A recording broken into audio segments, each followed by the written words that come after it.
সুপ্রিয় দর্শক, আপনাদের আমন্ত্রণ জানাচ্ছি আর টিভির বিশেষ আলোচনা রোড টু ইলেকশনে। আপনাদের সঙ্গে আছে আমি শ্যামল দত্ত। আপনারা জানেন, নিয়মিত যারা অনুষ্ঠানটি দেখেন, যে এই অনুষ্ঠানটি সম্প্রচারিত হয় নিচল টাটার সৌজন্যে। আজ আমরা আলোচনা করব এই মুহূর্তের সবচেয়ে যেটি আলোচিত বিষয়, সে জোট এবং ভোটের সমীকরণ। আলোচনার জন্য অতিথি আছেন, এই স্টুডিওতে আছেন, আরেকটি স্টুডিওতে আছেন এবং বাইরে থেকেও যুক্ত হবেন। আমার ডান দিকে আছেন বিদ্যুৎ, জ্বালানি এবং খনিজ সম্পদ মন্ত্রণালয় সংক্রান্ত সংসদীয় কমিটির সভাপতি মোহাম্মদ তাজুল ইসলাম এমপি। আছেন আমার বাঁদিকে আছেন বিএনপির ভাইস চেয়ারম্যান শামসুজ্জামান দুদু, এবং একটু দূরে আছেন আমার পাশেই জাসদের সাধারণ সম্পাদক নাজমুল হক প্রধান এমপি। এই ছাড়াও বাংলাদেশ জাসদের, এই ছাড়াও আমাদের সাথে বাসা থেকে সংযুক্ত হবেন সিনিয়র সাংবাদিক আবু সাইদ খান। অন্য একটি স্টুডিওতে আছেন, আমাদের সঙ্গে যুক্ত আছেন চারজন তরুণ, তার মধ্যে দুজন তরুণ সাংবাদিক, দুজন তরুণ শিক্ষার্থী। আছেন ঢাকা বিশ্ববিদ্যালয়ের শিক্ষার্থী এবং বিতার্কিক রিয়াজউদ্দিন সোহেল। আছেন ঢাকা বিশ্ববিদ্যালয়ের শিক্ষার্থী ও বিতার্কিক মোহাম্মদ রুবায়েত ইসলাম এবং এশিয়ান টিভির বিশেষ প্রতিনিধি লাবণ্য ভূঁইয়া। সাংবাদিক আরও একজন আছেন, পরিবর্তন.com-এর সিনিয়র রিপোর্টার মাহমুদুল হাসান। দর্শক, আপনারাও চাইলে প্রশ্ন করতে পারেন, আপনাদের মতামত জানাতে পারেন, আপনাদের মন্তব্য জানাতে পারেন। এই জন্য ফোন করুন স্ক্রলে দেখানো নাম্বারে। এছাড়াও লিখুন ফেসবুকে, অনুষ্ঠানটি ফেসবুকে দেখতে ভিজিট করুন facebook.com/rtv অনলাইন। আর ইউটিউব তো আছেই, সেখানেও দেখা যাবে। আমরা চলে যাচ্ছি মূল আলোচনায়। আমি একটু তাজুল ইসলাম এমপি, আপনাকে দিয়ে সরকারি দল প্রায়োরিটি আপনাকে দিয়ে শুরু করতে চাই। এই যে নতুন জোট ভোটের রাজনীতি যেটা শুরু হচ্ছে, আমরা অনেকগুলো ডেভেলপমেন্ট দেখতে পাচ্ছি। অনেকে আজকে আপনার দলের সাধারণ সম্পাদক ওবায়দুল কাদেরও বলেছেন যে অক্টোবরের মাঝামাঝিতে নতুন একটি সরকার হবে। জি, আপনাকে ধন্যবাদ।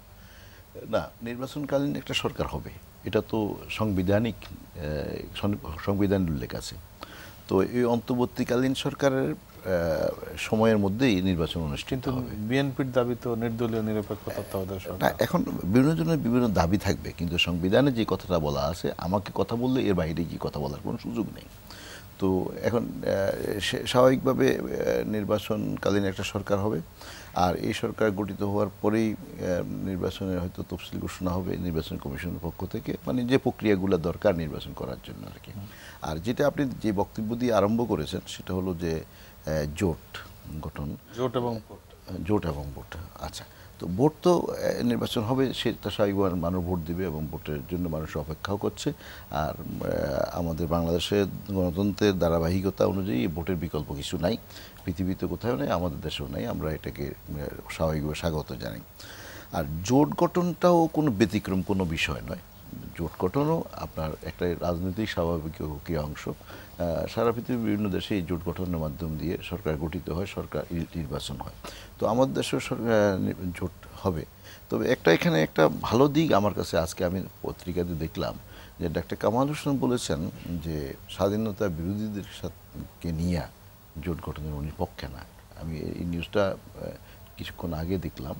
তো এরকম যদি একটা সংবাদ সম্মেলন করেছেন, জি, সেখানে এই কথাটা বলেছেন। জি, তো এরকম কথাগুলো আসলে আমি মনে করি যে এই জাতীয় সবার তরফ থেকে এরকম একটা মানসিকতা নিয়ে আমাদের এই স্বাধীনতার জন্য, এই বাংলার মানুষের অধিকারের জন্য, এই ভোট এবং ভাতের অধিকার প্রতিষ্ঠা করার জন্য কত সংগ্রাম আন্দোলন করেছে। আজকে না, আমি যদি পাকিস্তান আমল থেকে আরম্ভ করি তাহলে 64-65 বছর চলে গেছে এই আন্দোলনগুলো মানুষ করেছে। তো স্বাভাবিকভাবে এই আপনার এটাকে আমরা স্বাধীনতার স্পিরিটটাকে আমরা যত বেশি গুরুত্ব দিতে পারবো, একটা জাতি তত বেশি। আমি একটু শেষ করি এখানে একটা বক্তব্য দিয়ে, যে একটা জাতি তখনই তার লক্ষ্যে পৌঁছতে পারে, আকাঙ্ক্ষা পূর্ণ করতে পারে, যদি ওই জাতির কাছে তার জাতিগত সত্তাগুলাকে তার হৃদয়ে যদি যত বেশি উজ্জীবিত করে দেওয়া যায়, যত বেশি জাগ্রত করা যায়, এবং আমাদের নেক্সট জেনারেশন, আমরা যারা আছি অথবা পরের জেনারেশন, সবার কাছে এই আকাঙ্ক্ষাটা যদি আমরা স্বাধীনতার সপক্ষে এবং স্বাধীনতার যুদ্ধ এবং দেশ স্বাধীনতার জন্য কত ত্যাগ, কত তিতিক্ষা আমরা স্বীকার করেছি, এবং পরবর্তীতে আবার স্বাধীনতার বিরোধীরা কীভাবে দেশেরকে আমাদের দেশটাকে পিছিয়ে দিয়েছে, দেশে আত্মকলহল সৃষ্টি করেছে এবং গণতন্ত্রের একটা সহাবস্থানের যে যাত্রা অথবা স্বপ্ন আমাদের ছিল সেগুলো কীভাবে দুলিশ্বাত করা হয়েছে, আবার কি করে পাকিস্তানের স্বপ্ন আবার নতুন করে জাগ্রত করার চেষ্টা করা হয়েছে, স্বাধীনতা পক্ষের লোকদেরকে কিভাবে আপনার অসম্মানিত করা হয়েছে, মুক্তিযোদ্ধার ভিক্ষা করা হয়েছে, রিক্সাওয়ালা বানানো হয়েছে। আরো বলার সুযোগ আছে আপনার? জি, না আমি এই কথাটাই সাথে রিলিভেন্ট, তো এই জন্য আমি বলছি আর কি। তো এই জন্য আমি ডাক্তার কামাল হোসেন সাহেবের বক্তব্যকে আমি সাধুবাদ জানাই। এইরকম মানসিকতার জাগ্রত আমাদের প্রত্যেকটি রাজনৈতিক দলের বইতে হোক, এটাই আমাদের প্রত্যাশা। নাজমুল হক প্রধান, আমি একটু আপনার কাছে জানতে চাই যে একটি হচ্ছে যেটি জনাব তাজুল ইসলাম বলছিলেন যে সংবিধান অনুযায়ী অক্টোবরে একটা নির্বাচনকালীন সরকার হবে। এখানে প্রধান মাঠের বিরোধী দল বলে আরো অনেক দলের কতগুলো দাবি রয়ে গেছে, সেগুলো ফয়সলা না হলে কি সংকটের সমাধান হবে? একটা হচ্ছে যে আমি একটা উদাহরণ দিতে চাই আপনার এই কথার প্রেক্ষিতে। রাজনীতিতে একটা হচ্ছে সাংবিধানিক রাজনীতি, আর একটা হচ্ছে যে সাংবিধানিক রাজনীতির বাইরেও রাজনীতি করেও একটা আন্দোলনের মধ্যে একটা পরিবেশ পরিস্থিতি তৈরি করা, যে পরিস্থিতির মধ্যে দিয়ে সরকারকে বাধ্য করা যে একটা নতুন কোড অফ কন্ডাক্ট তৈরি করা নির্বাচনের জন্য। এগুলি বাংলাদেশেও হয়েছে, কিছুদিন আগেও হয়েছে, তাই না? বক্তব্য তো আমরাও জিয়ার সময় দিচ্ছিলাম, আপনি জানেন বোধ হয়। জিয়া রহমান যখন এলেন প্রেসিডেন্ট হয়ে, তখন আমরা 18টা পার্টি ন্যাশনাল অ্যালায়েন্স হয়েছিল আতাউর রহমানের নেতৃত্বে। আমরাও জাসদ সে সময় ছিলাম। আমাদের মূল নেতারা সবাই জেলে ছিলেন, আমি সহ জেলে ছিলাম, 13,000 লোক।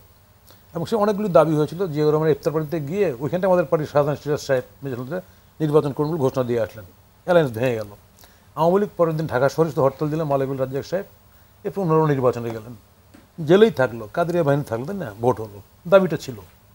কারণ আমরা সেই সময় ওইরকম কোনো পাঞ্জা ধরতে পারিনি যে ধরার কারণে এই আন্দোলনে আমাদের দাবিগুলি ফয়সলা হতে পারে বা হয়েছে। এবং দীর্ঘ প্রক্রিয়ার মধ্যে আস্তে আস্তে এগোইছে, পার্লামেন্ট ফাংশনাল ছিল, ইত্যাদি ইত্যাদি।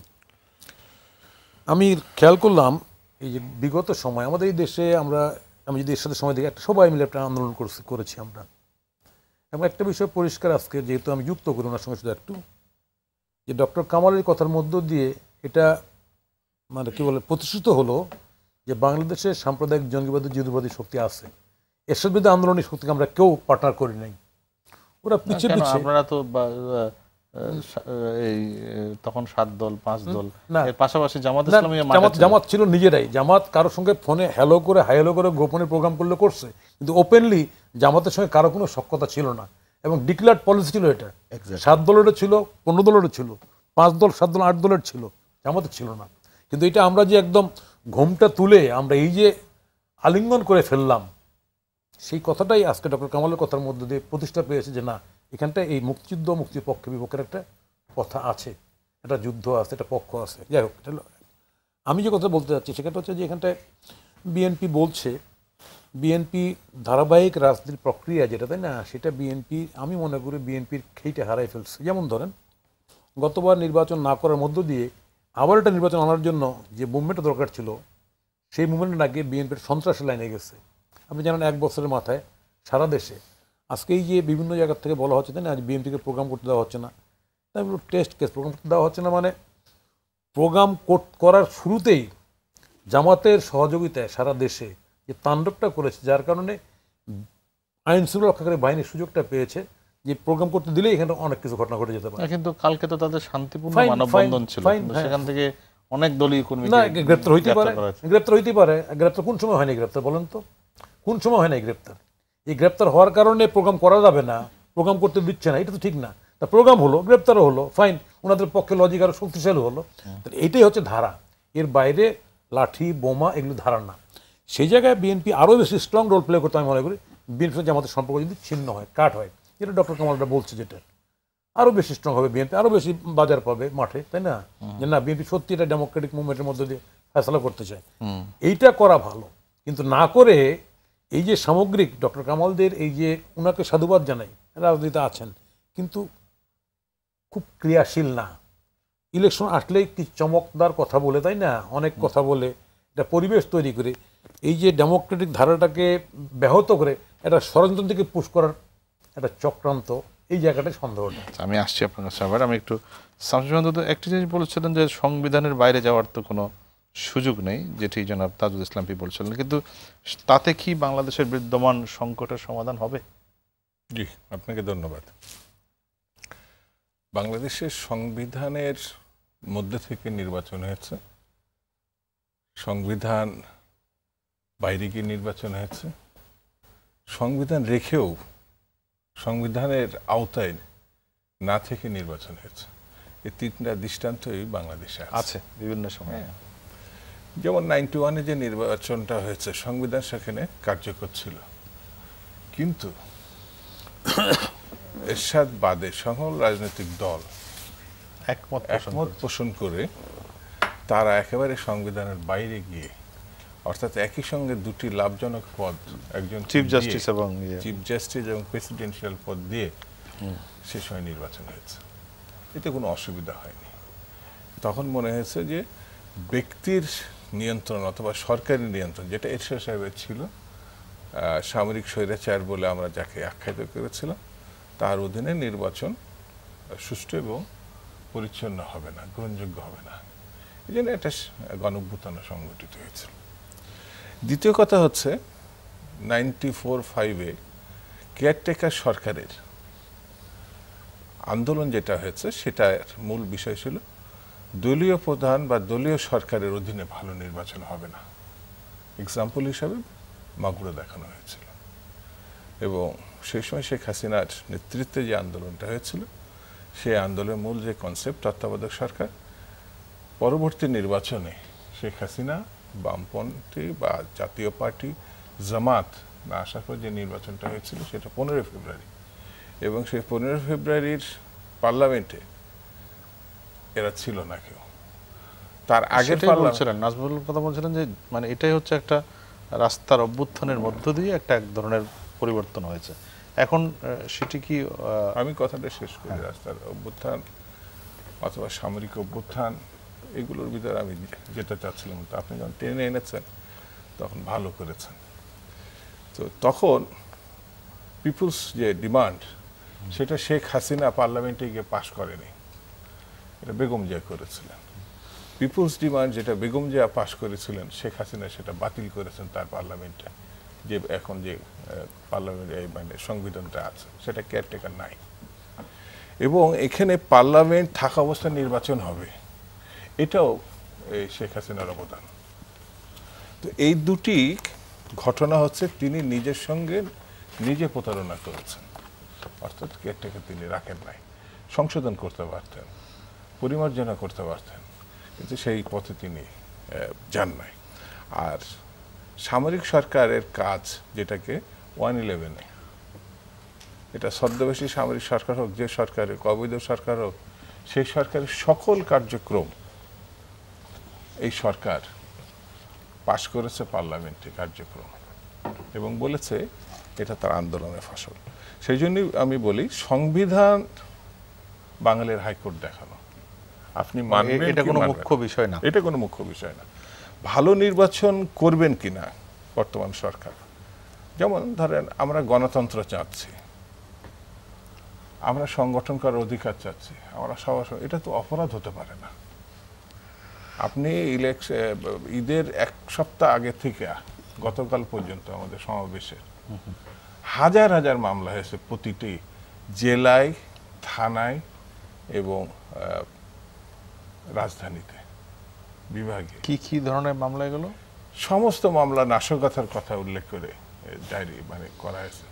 আমার জেলাতে প্রায় 400 জন এখন হাইকোর্টে জামিন নেওয়ার জন্য আসছে, কমপক্ষে 50 জন সেখানে 4 থানাতে অ্যারেস্ট করা হয়েছে, এবং অজ্ঞাত আসামি দেখানো হয়েছে 400-র বাইরে 4000।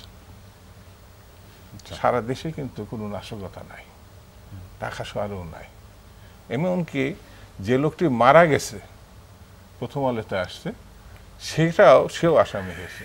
যে লোকটি হজ করার জন্য মক্কা শরীফে আছে, সেও এই মামলার আসামি হয়েছে। সেই মামলার রাজনীতি আমরা দেখেছি অতীত। এখন এই যে জায়গাটি, যে প্রশ্নটা আমি আপনাকে করছিলাম, সেটির সমাধান তাহলে কীভাবে? যেটি উনি বলছেন সংবিধানের বাইরে তো যাবেন। আজকে যেহেতু ওবায়দুল কাদের বলে ফেলেছে অক্টোবরের মাঝামাঝি একটি সরকার হয়ে যাবে, এটার ব্যাপারে আপনাদের অবস্থান? আমরা অপরাধ করলে সেটা দ্বিতীয়বার যদি সেটা করতে চাই, যেটা 2014 সালে হয়েছে, সেই একই অপরাধ যদি আমরা মনে করি যে আবার 154 জন 51 জন 300-র মধ্যে অর্ধেকের বেশি আমরা নির্বাচন করব না, সরকার গঠন করতে পারে। যেরকম এই যে আমাদের দুই বন্ধুই প্রশংসা করলেন, ডক্টর কামালকে প্রশংসা করার মতোই কথা বলেছেন তিনি সংবিধানের প্রণেতা। তিনি বলেছেন কোর্টের মধ্যে জেলের মধ্যে কোনো কোর্ট আইনসঙ্গত না, এটা তারা প্রশংসা করতে পারেনি, সরকার এটা করেছে। যেহেতু সরকারি দলের সরাসরি আছেন আর কেউ ছায়া হিসাবে আছেন, সাদা পোশাকে গ্রেপ্তার সংবিধান বিরোধী, 24 ঘন্টার মধ্যে কোর্টে প্রডিউস করা দরকার, এটা প্রশংসা করতে পারেননি। অর্থাৎ যেটির কোনো গুরুত্ব নাই, নিবন্ধিত দল না এখন জামাত, তারা দাড়িপাল্লা নিয়ে ইলেকশন করতে আসতে পারবে না। কিন্তু জামাত তো 20 দলীয় জোটে আছে, 100 বার আছে, আজকের থেকে না, 1.5 যুগ ধরে আছে। তো এই দলটি যদি খারাপ হয় তাদের ভাষায় কোনো অসুবিধা নেই, তো তাদের তো জয়গান করা উচিত, জয়গান করা যাচ্ছে, আরো বেশি বেশি বলার দরকার। তাহলে বিএনপি তো ভোটে গেলে জামাতকে নিয়ে জিতবে না, একেবারে গোয়ারা হেরে যাবে। তাহলে এত ভয় কেন, এত চিন্তা, এটা নিয়ে এত টেনশন কেন? টেনশন কেন? আমি নিবন্ধনও কেড়ে নিয়েছি, দাড়িপাল্লাও কেড়ে নিয়েছি, এখন হচ্ছে নিবন্ধন মধ্যে এখনো কেড়ে নেওয়া হয় নাই, মামলা পেন্ডিং আছে। আমি বলি এটাকে নিষিদ্ধ করা হয় নাই, নিষিদ্ধ করা হয় নাই। এই সরকার এতই আত্মপ্রতারণামূলক সিদ্ধান্ত নিয়েছে, জামাতের বিরুদ্ধে তারা 24 ঘন্টা বক্তব্য দেয়, প্রধানমন্ত্রী বলেন, তার মন্ত্রীরা বলেন, তার এমপিরা নেতারা বলেন, কিন্তু তারা কোর্টকে ফেস করেন না। অর্থাৎ বিএনপিকে ছুটে গেলে কুলাকুলি করার জন্য ইনু সাহেব আর মেনন সাহেবের ছবি আছে পত্রপত্রিকায়, সেই ছবিটা আরেকবার তারা ছাপতে চায়। ঠিক আছে, আমি আসছি আবার। আবু সাইদ খান আমাদের সঙ্গে আছেন সংযুক্ত বাসা থেকে। যেন আবু সাইদ খান, আপনি শুনতে পাচ্ছেন? আবু সাইদ খান কি আমাকে শুনতে পাচ্ছেন? হ্যাঁ বলুন। আচ্ছা, আমরা আরেকটু ভলিউমটা বাড়াতে হবে স্টুডিওতে সাউন্ডটা। যেটি আজকে যে প্রসঙ্গটি উল্লেখ করলেন, আমি দুটো প্রশ্ন আপনার কাছে রাখতে চাই। একটি হচ্ছে, আজকে ওবায়দুল কাদের বলেছেন যে আগামী অক্টোবরের মাঝেই একটি ছোট সরকার হবে, কোনো টেকনোক্রেট মন্ত্রী থাকবে না, এবং এখানে তাজুল ইসলাম বলছিলেন যে এটি সংবিধান অনুযায়ী এটাই হতে হবে, এর বাইরে যাওয়ার সুযোগ নেই। সেক্ষেত্রে বিদ্যমান যে সংকট বাংলাদেশের রাজনীতিতে আছে এই মুহূর্তে, যেমন ধরুন 20 দলীয় জোট সহ আরও অনেকগুলো রাজনৈতিক দলের ডিমান্ড হচ্ছে একটা অন্তর্বর্তীকালীন সরকার, সেই সমস্যাটির সমাধান হবে কিনা? এখন আমরা লক্ষ্য করছি যে বিএনপি এবং আওয়ামী লীগ ক্ষমতার প্রতিদ্বন্দ্বী দুটি দল, সেটা দীর্ঘদিন ধরে একই অবস্থানে রয়েছে, দূরত্বটা কমছে না। সেখানে তারা যেটা বলছেন যে সংবিধান অনুযায়ী নির্বাচন হবে, সরকারের পক্ষ থেকে বলা হচ্ছে, তাজুল ইসলাম সাহেবও বললেন। কিন্তু অপরদিকে তারা যে এক ধরনের সমঝোতার মধ্য দিয়ে তারা নতুন নির্বাচনকালীন সরকার গঠনের কথা বলছে, সেইটার কিন্তু সরকার গ্রহণ করছে না। তো এখানে আইন কিংবা সংবিধান কোনো বাধা নয়, আমার কাছে মনে হয় সমঝোতাটা গুরুত্বপূর্ণ। রাজনৈতিকভাবে যদি তারা দুই ক্ষমতার প্রতিনিধি দল এবং রাজনৈতিক দলগুলো যদি সমঝোতায় পৌঁছতে পারে, তাহলে এখানে আইন কোনো বাধা নয়। তো আমরা আগেও বলেছি, যেমন ধরুন বিচারপতি শাহাবুদ্দিন আহমদের নেতৃত্বে 91-তে যে সরকার হয়েছিল, সেই সরকার এর কোনো আইনগত ভিত্তি ছিল না, কিন্তু সেখানে রাজনৈতিক দলের ঐক্যমতের ভিত্তিতেই সেটা সম্ভব হয়েছিল। আজও যদি তারা ঐক্যমতে পৌঁছে এটা সম্ভব হতে পারে। যেমন আপনার খেয়াল আছে যে 14 সালের আগে প্রধানমন্ত্রী শেখ হাসিনা বিএনপিকে সরকারে অন্তর্ভুক্ত করার জন্য প্রস্তাব দিয়েছিলেন, বিএনপি যেটা প্রত্যাখ্যান করে। তো এই ধরনের প্রস্তাব হতে পারে। সেখানে প্রশ্নটা এসে যায় যে বিএনপি তো সংসদে নেই, টেকনোক্র্যাট হতে পারে কিংবা উপদেষ্টা হতে পারে, মন্ত্রী মর্যাদা উপদেষ্টা হতে পারে, যদি আন্ডারস্ট্যান্ডিং এ পৌঁছে যায়। কিন্তু দুই দল যদি তাদের এই দূরত্ব, হ্যাঁ, তারা যদি এই অবস্থানটা পরিবর্তন না করে কিংবা পারস্পরিক একটা সমঝোতায় না পৌঁছে, তাহলে সেখানে নির্বাচনের ব্যাপারটা মানে সবার কাছে গ্রহণযোগ্য অংশগ্রহণমূলক নির্বাচনের প্রশ্নে কিছু সমস্যা থেকেই যায়। না, কিন্তু আবু সাইদ খান এখান থেকেই হচ্ছে বিষয়টা গুরুত্বপূর্ণ এবং আমার মনে হয় কি সবসময় উচিত হবে সরকার এবং বিরোধী দলের মধ্যে আলোচনা করা, একটা সমঝোতায় কিভাবে পৌঁছে যায় সেগুলোর জন্য। কিন্তু আমরা লক্ষ্য করছি যে আমাদের সেই সংস্কৃতি নেই, সরকার ও বিরোধী দল কেউ কারোর সাথে কথা বলছে না, এটা দীর্ঘদিনের সমস্যা। তো এই সমস্যাটা অতিক্রম করা দরকার।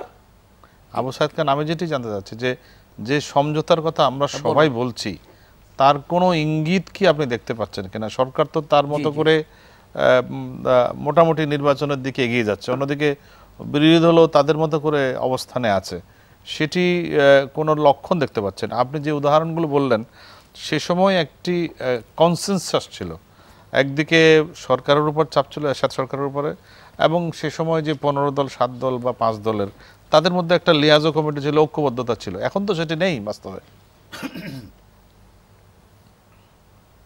আপনি যথার্থই বলেছেন যে দুইভাবে হতে পারে, একটা হলো আন্দোলনের চাপ যদি থাকে তখন সরকার বাধ্য হয়, হ্যাঁ, আর একটা ব্যাপার হতে পারে যে সরকার সতত প্রণোদিত হয়ে গণতন্ত্রের স্বার্থে বিরোধী দলকে আলোচনার শরিক করে কিংবা সরকারের অংশীদার করে। এটা দুই পদ্ধতিতে হতে পারে, কিন্তু আজকে কোনোটাই দেখছে না, মাঠে আন্দোলনের চাপও দেখছি না, আর সরকার সতত প্রণোদিত হয়ে যে তাদেরকে অন্তর্ভুক্ত করবে, তাদের সঙ্গে বসবে কিংবা আলোচনা শরিক করবে সেমন সম্ভাবনাও দেখছি না। কিন্তু ভিতরে ভিতরে যেটা লক্ষ্য করছি যে সবাই কিন্তু নির্বাচনের জন্য প্রস্তুত হচ্ছে, কেন নির্বাচনের কোনো নির্বাচন থেকে দূরে থাকার সুযোগ কারো নেই। সরকারকেও যেমনই করে সাংবিধানিক বাধ্যবাধকতা, তাকে নির্বাচন হতেই হবে, এবং বিএনপির ভিতর থেকেও নির্বাচন না করে, গত নির্বাচনে অংশগ্রহণ না করার মধ্য দিয়ে বিএনপি ক্ষতিগ্রস্ত হয়েছে, এবং এবার সাংগঠনিকভাবে ক্ষতিগ্রস্ত হবে, এমনকি নিবন্ধনও বাতিল হয়ে যেতে পারে। সেই ক্ষেত্রে বিএনপির ভিতর থেকেও নির্বাচনে যাওয়ার তাগিদ রয়েছে। সেই জায়গা থেকে বলা যায় যে আওয়ামী লীগ তো অলরেডি তারা নির্বাচনে টেনে উঠে বসেছে, এবং বিএনপিও ভিতরে ভিতরে নির্বাচনের জন্য প্রস্তুত হচ্ছে বলে সেটারও অনেক রয়ে গেছে।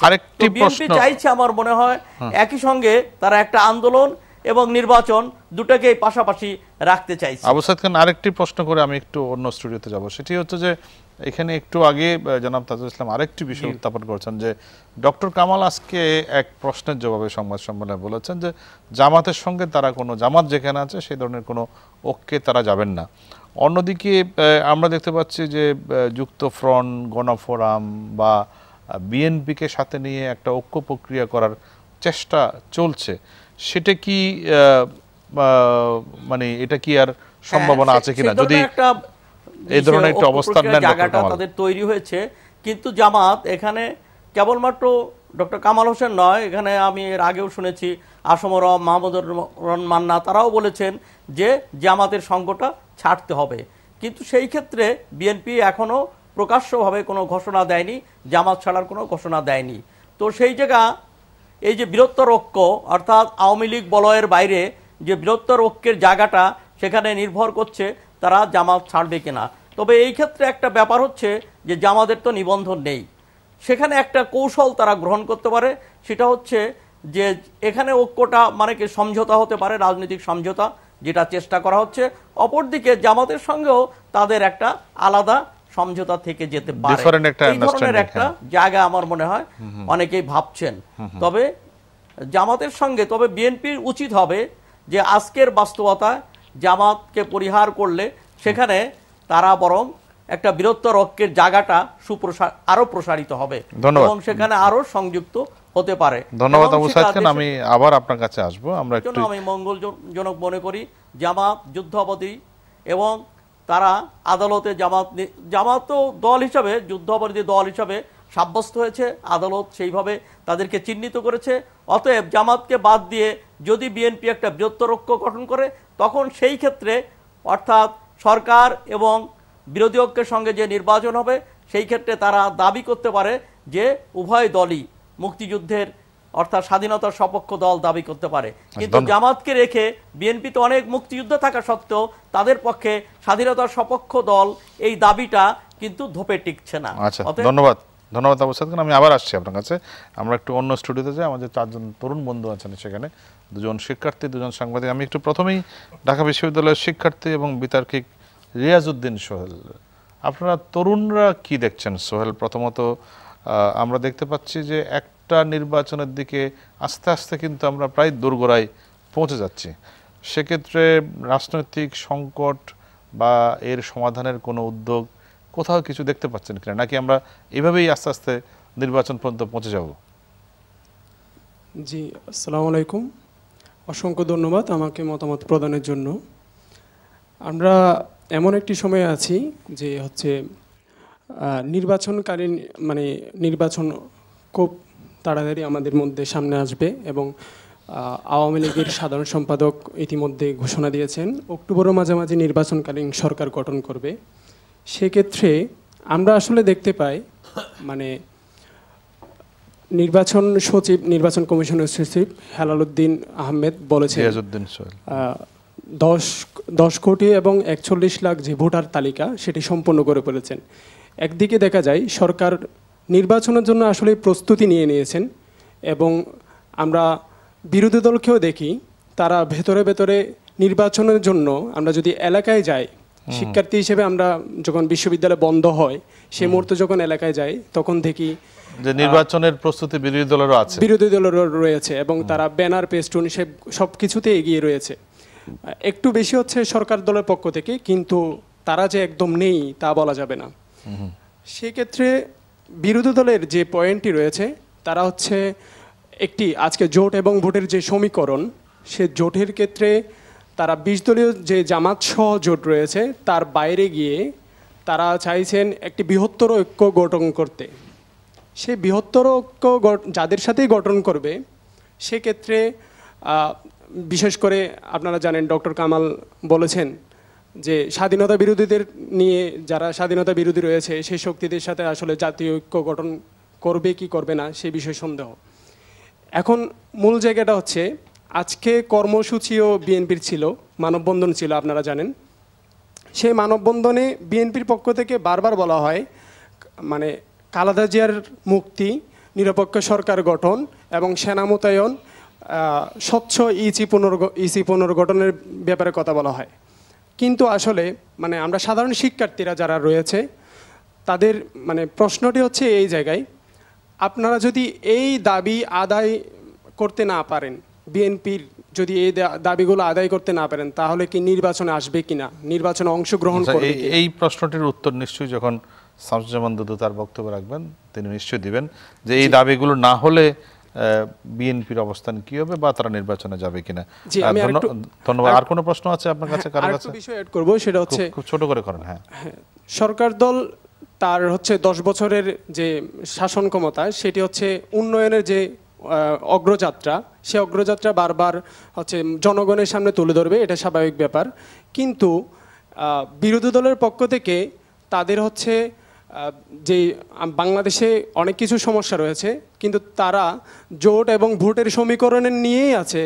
কিন্তু যে জনগণের কাছাকাছি যাওয়া, জনগণের ইস্যুগুলো নিয়ে কথা বলা, যেমন বিভিন্ন ইস্যু রয়েছে, সেই ইস্যুগুলোতে বিএনপি এবং অন্যান্য বিএনপি শরিক দলগুলা জনগণের কাছাকাছি কেন যাচ্ছে না, সেই বিষয়ে বিএনপির কাছে আমার প্রশ্ন। আচ্ছা, ধন্যবাদ। জনগুরুত্বপূর্ণ বা সংশ্লিষ্ট ইস্যুগুলো নিয়ে কেন বিএনপি যাচ্ছে না সেটিও জবাব দেবেন নিশ্চয়ই শামসুজ্জামান। আমি আরেকজন ঢাকা বিশ্ববিদ্যালয়ের শিক্ষার্থী এবং বিতার্কিক মোহাম্মদ রুবায়েত ইসলাম, আপনারা কি দেখছেন এই যে পুরো রাজনৈতিক প্রক্রিয়াটা, যেভাবে আমরা যে অবস্থায় আছি সেটি? জি, ধন্যবাদ আরটিভিকে। আমরা যদি এখনের যে সবচেয়ে বেশি গুরুত্বপূর্ণ ইস্যুটি, আলোচনার ইস্যুটি যেটা দেখি সেটা হচ্ছে নির্বাচন এবং একটি সরকারের বিরোধী দলের পক্ষ থেকে দাবি করা হচ্ছে একটি নির্দলীয় সরকার গঠন। আলটিমেটলি তারা দাবি করছে হচ্ছে আপনার একটি তত্ত্বাবধায়ক সরকার বা সংসদটা ভেঙে দিয়ে হচ্ছে একটি অন্তর্বর্তীকালীন সরকার গঠন করবে। এখন আমার কাছে যে প্রশ্নটি হচ্ছে সেটি হচ্ছে আমরা তো বেসিক্যালি একটা ডেমোক্রেটিক কান্ট্রি। এখন আমরা যদি গ্রেটার সেন্সে যদি আমরা দেখি যে ডেমোক্রেটিক কান্ট্রিগুলো যেমন আমেরিকা, ইন্ডিয়াকে যদি দেখে থাকি, তাহলে দেখব তারা কিন্তু সংসদ ভেঙে দিয়ে বা তত্ত্বাবধায়ক সরকারের অধীনে বা আপনার সেনাবাহিনী মোতায়েন করে যে তারা এই ধরনের নির্বাচনের প্র্যাকটিসটা তারা করছে না, সে দৃষ্টিকোণ যদি আমরা চিন্তা করি, তাহলে বাংলাদেশ যদি একটি তাদের মতো কি গণতন্ত্রের ভিত শক্তিশালী আমাদের এখানে আছে? জি এই যে গণতন্ত্রের ভিত্তি শক্তিশালী কি আছে না, এটা তো আমরা আমাদের বর্তমান নিউজ পেপার কিংবা আমাদের এই যারা রিপ্রেজেন্টেটিভ আছে তাদের ব্যবহারের মাধ্যমে আমরা বুঝতে পারি সেটা। এখন আমার যে কথাটি হচ্ছে, পয়েন্টটি হচ্ছে, সেটা হচ্ছে আপনার এই যে যখন আমরা একটা শক্তিশালী সরকারের অধীনে যখন নির্বাচনের কমিশনে যখন আমরা নির্বাচনটা করতে যাচ্ছি, যেটা একটি ম্যাচিউর গণতন্ত্র যেটা আমরা বলছি, সেটিতে যখন যেতে চাচ্ছি আমরা, তখন আমরা একটা ডেমোক্রেটিক কান্ট্রি হিসেবে সমস্যাটা কোথায়? আচ্ছা, ধন্যবাদ। আমার একটু প্রশ্ন ছিল একটা সম্পর্ক প্রশ্নটা হচ্ছে, এখানে বিরোধী দল থেকে বারবার দাবি করা হচ্ছে জনগণ তাদের পাশে আছে, কিন্তু তাদের সমস্যাটা হচ্ছে তাদের সাথে নির্দলীয় সরকার গঠন করা নিয়ে। এখন প্রশ্নটা হচ্ছে, তাদের পাশে যদি জনগণ থেকে থাকে এবং তাদের সাথে যদি কোনো রকম অন্যায় আচরণ হয়ে থাকে, তাহলে তো জনগণ তাদের পাশে এসে মাঠে নামবে কোনো অবিচার হতে। এখানে আমি শামসুল হক দুদু সাহেবের একটি কথা বলেছেন যে এত ভয় কেন, আমারও সেই প্রশ্নটি, তাহলে ভয়টা কোথায়? আচ্ছা, ধন্যবাদ। দুজন তরুণ সাংবাদিক আছেন, আমাদের সময় খুব দ্রুত আমাদেরকে একটা বিরতিতে যেতে হবে। আমি এবার আপনাদেরকে অনুরোধ করবো ছোটো ছোটো করে দুটি যদি প্রশ্ন থাকে সেটি করার জন্য। আমি এরপরে আবার দ্বিতীয়বার আপনাদের কাছে আসবো, তখন আপনারা বিস্তারিত বক্তব্য রাখতে পারবেন। প্রথমে পরিবর্তন.com-এর সিনিয়র রিপোর্টার মাহমুদুল হাসান, একেবারে ছোট করে 1 মিনিটের মধ্যে রাখতে হবে বক্তব্য। জি, ধন্যবাদ।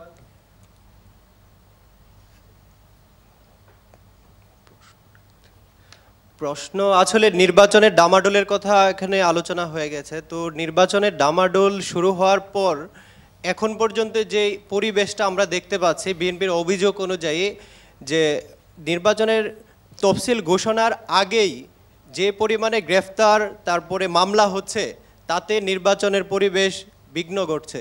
তো সেক্ষেত্রে বিএনপি আগামী নির্বাচনে যাবে কি যাবে না, এই ডিসিশনটা কিভাবে নেবে তারা? আচ্ছা, এটি কার কাছে প্রশ্ন আপনার? দুদু ভাই, শামসুজ্জামান দুদু ভাই। আর কোনো প্রশ্ন কারো কাছে? আপাতত না, শর্ট টাইম আপাতত এটি। আচ্ছা, ঠিক আছে। এশিয়ান টিভির বিশেষ প্রতিনিধি লাবণ্য ভূঁইয়া, লাবণ্য, কোনো মন্তব্য বা প্রশ্ন? হ্যাঁ, আমার দুদুবের কাছেই প্রশ্ন। তাদের চেয়ারপারসন কারাবন্দী, এতিমের টাকা আত্মসাতের মামলা চলছে এবং তাদের যে তারেক রহমান, তিনি একটি সাজাপ্রাপ্ত আসামি, দেশের বাইরে অবস্থান করছে এখন। কিন্তু এমতো অবস্থায় আপনাদের যে জাতীয় ঐক্যের ডাক দিচ্ছেন, তো আপনারা আগামী নির্বাচনে আসলে নির্বাচন নিয়ে আপনারা কি ভাবছেন? যে আপনাদের যে দেশনেত্রী আছেন, তিনি কারাবন্দী, তাকে ছাড়াই আপনারা নির্বাচনে যাবেন কিনা যদি তিনি আদৌ নিজেকে নির্দোষ প্রমাণ করতে না পারে? এই একটা প্রশ্ন। আর একটা প্রশ্ন হলো, আমরা যখন শ্যামলদা সারা বছরই আমরা খবরের পেছনে ছুটি, আমাদের কাজই খবরের সন্ধানে ঘুরে বেড়ানো, কিন্তু নির্বাচন সারা বছর আমরা তেমন একটা খবর পাই না। যে নির্বাচন আসলেই আমরা দেখি কতিপয় ব্যক্তি, রাজনীতিবিদ কিংবা রাজনীতির বাইরে যারা আছে, তারা কিন্তু হঠাৎ করে কোথা থেকে যেন উদয় হয়ে একটা জোট গঠন করে এবং তারা বলতে চায় যে তারা সহায়ক ভূমিকা পালন করবে নির্বাচনের জন্য। তো এটা আসলে কতটা যুক্তিযুক্ত, এটা আমি দুদু ভাইয়ের কাছে জানতে চাই। যে তারা হঠাৎ করে একজন রাজনীতিবিদ যারা জোটে আসলো কিংবা তারা জোট গঠন করলো, কিন্তু সারা বছর তাদের কোনো অ্যাক্টিভিটিস নাই, সারা বছর তাদের কোনো সেমিনার সভা, তাদের ব্যক্তিগত ছাড়া কোনো একটা সেমিনার সভা তাদেরকে দেখা যায় না। কিন্তু জাতি তাদেরকে কেন গ্রহণ করবে? জাতির এমন কি দায় পড়েছে যারা জনগণের পক্ষে কোনোদিন একটা স্লোগান তুলে না, কোনোদিন রাজপথে দাঁড়ায় না, হঠাৎ করে নির্বাচন আসলে তাদেরকে দেখা যায় খুব অ্যাক্টিভ, দেখা যায়। জাতি তাদের কাছে কেন এত দায়বদ্ধ থাকবে যে তাদেরকে নির্বাচনের আগেই আমাদের গ্রহণ করতে হবে, জাতিকে গ্রহণ করতে হবে, কিংবা আমাদের সাংবাদিকদের তাদের সংবাদের পেছনে ছুটতে হবে? আসলে এইটার কি যুক্তিযুক্ততা আছে? এইটা আমি দুদু ভাইয়ের কাছে, দুইটি আমি দুদু ভাইয়ের কাছে জানতে চাচ্ছি। ধন্যবাদ। আচ্ছা, ধন্যবাদ লাবণ্য, মাহমুদুল হাসান, রুবায়েত এবং রিয়াজউদ্দিন সোহেল। দুদু ভাইয়ের প্রতি অনেক প্রশ্ন, ইচ্ছে করলে আপনারাও উত্তর দিতে পারেন এসব প্রশ্ন, যে ওনাকেই সব উত্তর দিতে হবে কোনো কথা নেই। কারণ এমন কিছু বিষয় আছে যেগুলো সবার কাছেই কিছু প্রশ্ন আছে, যে আসলে আমরা কি ধরনের নির্বাচনের দিকে যাচ্ছি বা কোন প্রক্রিয়ায় আমরা একটা গ্রহণযোগ্য নির্বাচনের দিকে যাব, সেই সব প্রশ্ন তো আছেই, সেটির জবাবও আপনারা দেবেন। তবে দর্শক, আমাদেরকে নিতে হবে ছোট একটি বিরতি। আমরা এরপরেই আবার এই স্টুডিওতে এসে আমাদের যে 3 জন সম্মানিত অতিথি আছেন তাদের কাছ থেকে এইসব প্রশ্ন, আলোচনা এগুলো এবং মন্তব্য ইত্যাদি শুনবো।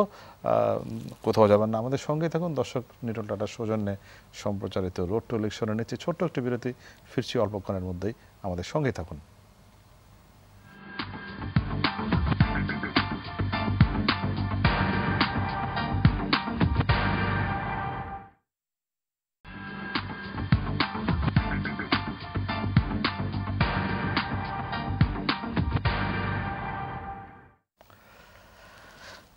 বিরতির পর দর্শক আপনাদের আবারও স্বাগত জানাচ্ছি রোড টু ইলেকশনে। আপনাদের সঙ্গে আছে আমি শ্যামল দত্ত। আমরা আলোচনা করছিলাম জোট এবং ভোটের রাস্তাতে নিয়ে। আপনারা জানেন অনুষ্ঠানটি সম্প্রচারিত হয়নি টোটাটার সৌজন্যে। আমরা যে জায়গায় ছিলাম আলোচনার, আমরা অনেকগুলো প্রশ্ন মন্তব্য আছে, যেহেতু দুদু ভাইয়ের প্রতি বেশি আছে, আমি একটু দুদু ভাইকে দিয়ে শুরু করতে চাই, এদিক থেকে শুরু করতে চাই। দুদু ভাই আপনি যদি আমি রেসপন্ড করতে যারা যেমন সোহেল, রোবায়েদ, মাহমুদুল হাসান এবং লাবণ্য, আমি চারজনকে ধন্যবাদ দিই।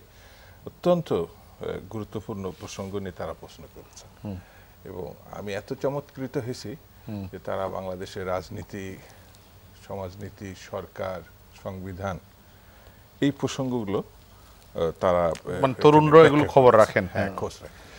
লাবণ্যর ব্যাপারে আমি বলি যে সে ছোটখাটো দুর্নীতি যেটা সরকারের পক্ষ থেকে এখন ট্রায়ালে নিয়ে গেছে, দাবি করছে এতিমের টাকা।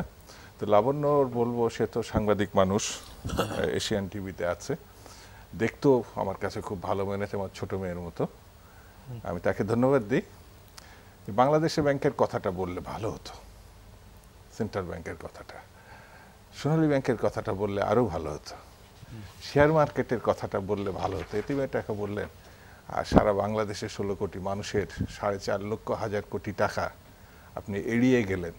প্রধানমন্ত্রীর প্রতি আপনার যে ভালোবাসা, আওয়ামী লীগের প্রতি যে ভালোবাসা, তাতে আমি বলবো এই ভালোবাসা সর্বনাশ ডেকে আনতে পারে। ওই জিনিসগুলো যদি সামনে আনতেন, সরকারের সমালোচনা হতো কিনা আমি জানি না, সরকার সতর্ক হতে পারত। বিরোধী দল আগামী দিনে ক্ষমতায় যাবে, আপনি বলতে পারতেন যে বিরোধী দল গেলে এই 4.5 লক্ষ হাজার কোটি টাকা তারা এটা বিচারের মুখোমুখি জানতে চাচ্ছি আপনারা এগুলো ইলেকশনে যাবেন কিনা, বেগম জিয়া নিয়ে আসবে জেলখানায় থাকলে। তো এই জিনিসটা আপনি যেটা বলেছেন সেজন্য ধন্যবাদ। বিএনপি সবসময় দুর্নীতিমুক্ত একটি রাজনৈতিক দল। শেখ মুজিব দুঃখ করে বলেছিলেন, আমি চোরের খনি পেয়েছি, সোনার খনি পাইনি। তো সেটাকে একেবারে মিথ্যা প্রমাণ করে দিয়েছিল সেই জিয়া রহমান। তার প্রতিষ্ঠিত রাজনৈতিক দল বিএনপি আজকে যে দুর্নীতির মুখোমুখি হচ্ছে, যদি স্বচ্ছ, গ্রহণযোগ্য এবং প্রতিদ্বন্দ্বিতাপূর্ণ একটি নির্বাচন হতো, গণতন্ত্রের জন্য 47 বছরের কাছে এসে আমাদেরকে লড়াই করতে হচ্ছে। 71 সালে যেটা আমরা মীমাংসা করেছি, ডক্টর কামাল বলেছেন, সেই কথাটা আমরা এখানে কেউ উল্লেখ করি নাই।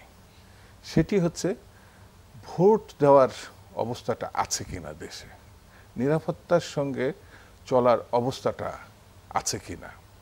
তো এইসব প্রসঙ্গগুলো খুব কঠিন। এখানে পরিবর্তন.com-এর মাহমুদুল হাসান, যে নির্বাচনে আমরা যদি এই অব্যবস্থাপনা থাকে তাহলে বিএনপি বা 20 দল যাবে কিনা, ঠিক কাছাকাছি প্রশ্নটা করেছে গিয়াস সোহেল, রিয়াজউদ্দিন সোহেল। হ্যাঁ, রিয়াজউদ্দিন সোহেল।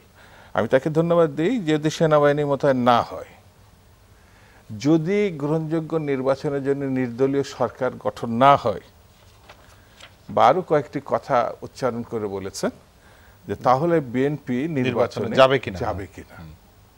আমি তার অবগতির জন্য জানাবো, আমি দৃঢ়ভাবে বিএনপি এবং 20 দল বিশ্বাস করে আগামী নির্বাচন নির্দলীয় অবস্থান থেকে তৈরি হবে, পরিচালিত হবে, সংবিধানের আওতায় হবে, যেটি 90 থেকে আজ পর্যন্ত একাধিক দৃষ্টান্ত আমাদের আছে। সভ্যজাতিত সংবিধান কখনো ভালো নির্বাচনের প্রতিবন্ধকতা সৃষ্টি করেনি।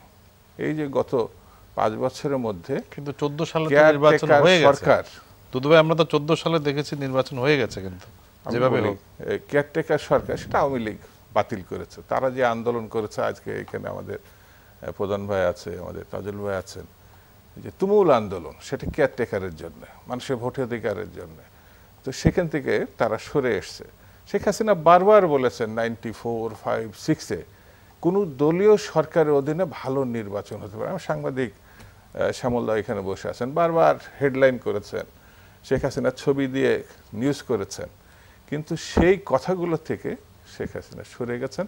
আমি মনে করি তার বোধোদয় ঘটবে, মানুষের অধিকার নিয়ে তার পরিবার, তার পিতা যে লড়াইটা করেছেন, সেই লড়াইয়ের প্রতি তার মমত্ববোধ, ভালোবাসা ফিরে আসবে।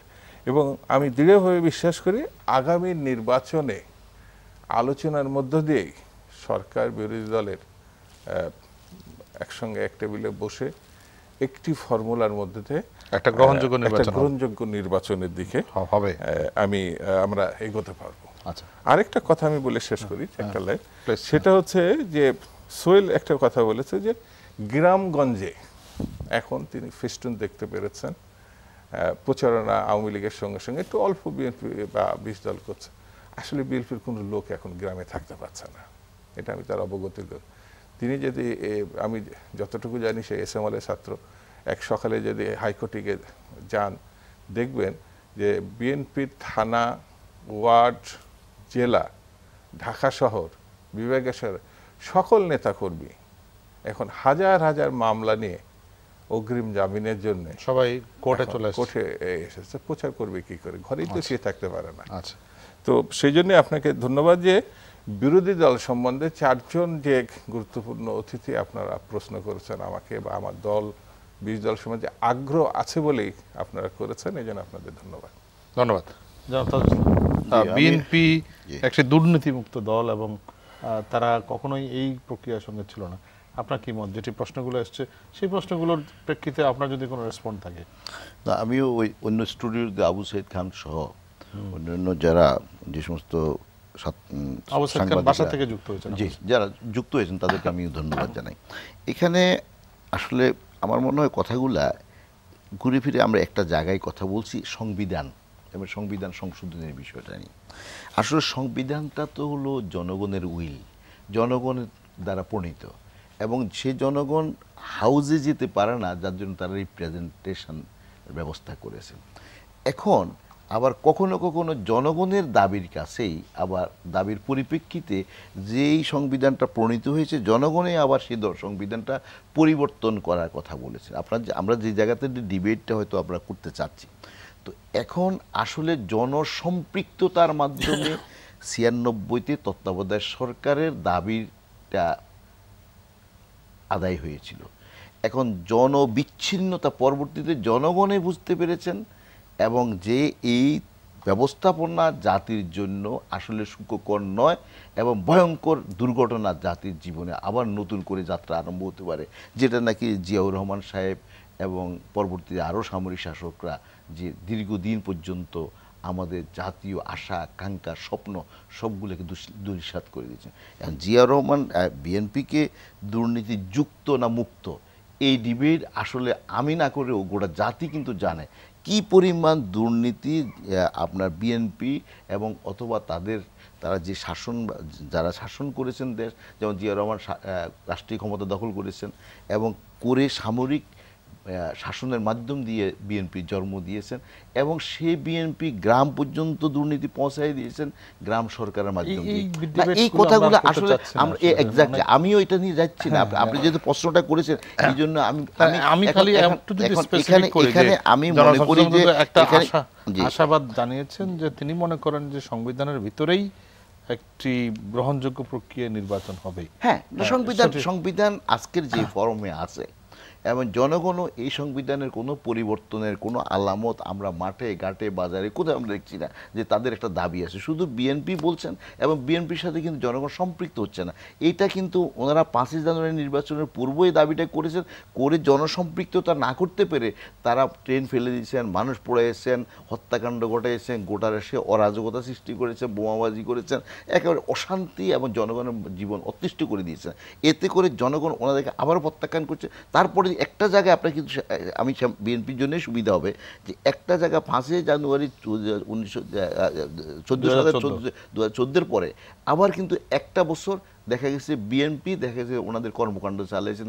বেগম জিয়া বিভিন্ন জেলাতে গিয়ে বড় বড় জনসভা করেছেন এবং রাজনৈতিক একটা সুস্থ ধারায় ফিরে আসার যে স্বপ্ন মানুষ দেখেছিল এবং সরকারের পক্ষ থেকে সর্বাত্মক সহযোগিতা করা হয়েছে।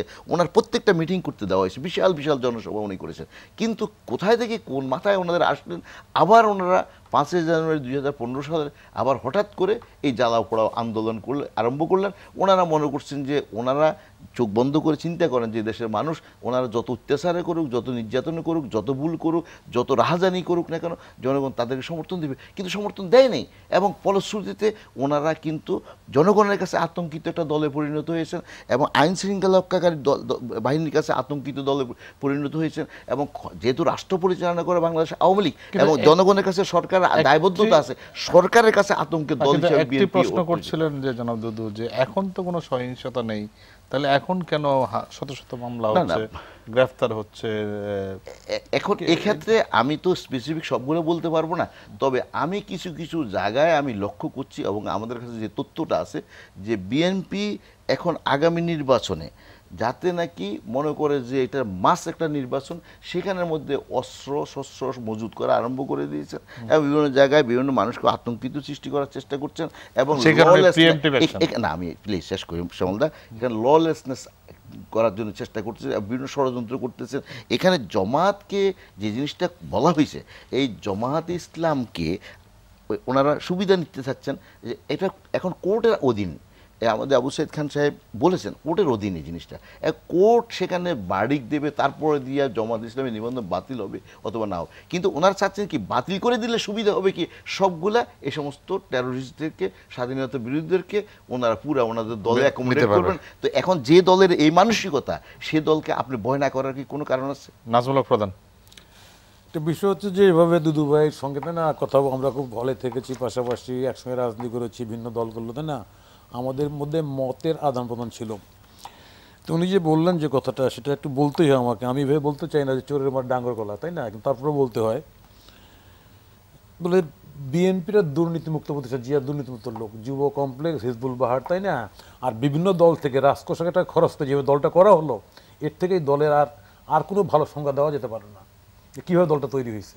এখন বলবো আমি, তাই না, আমার আমি বলছি একটু জাস্ট জ্ঞাতার্থে বলছি, এইভাবে কথা বললে কথা বলা যাবে না। আমরা জানি গোটা বিশ্বের থার্ড ওয়ার্ল্ড কান্ট্রিতে প্রচলিত আছে। যেমন ধরেন আমরা রাজীব গান্ধী সম্পর্কে শুনলাম, অলি গলি শোর হ্যাঁ রাজীব গান্ধীর চোর, হ্যাঁ বিরাট একটা গোটা ভারতে ভিপি সিং পাওয়ারে চলে গেলো এটা করে, কিন্তু শোর হওয়ার পরে দেখা গেলো যে না, ওই বোফোর্স কেলেঙ্কারির মধ্যে ওইটা নাই। আবার এখন ভারতে আমাদের তারই ছেলে নতুন একটা রাফেল বিমান কেনা নিয়ে মোদির বিরুদ্ধে মারাত্মক দুর্নীতি স্ট্রাইক হয়ে যাচ্ছে, তাই না, করতেছে। অপোজিশনের টোনটা সবসময় থাকা ভালো।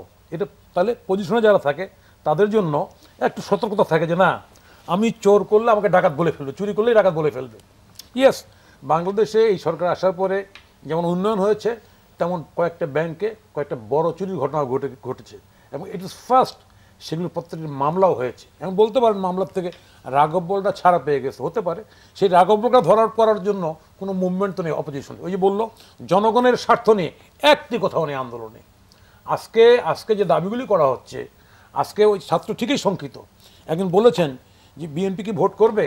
আমি তো আজকে বিএনপির সেক্রেটারি সাহেব যেভাবে ডক্টর কামালদের সঙ্গে গেলেন, অলি সাহেব একটা মন্তব্য করেছে, তাই না, আমি তাতে তো শঙ্কিত যে আসলে এটা সামনে ভোট করার কোনো মুভমেন্ট না।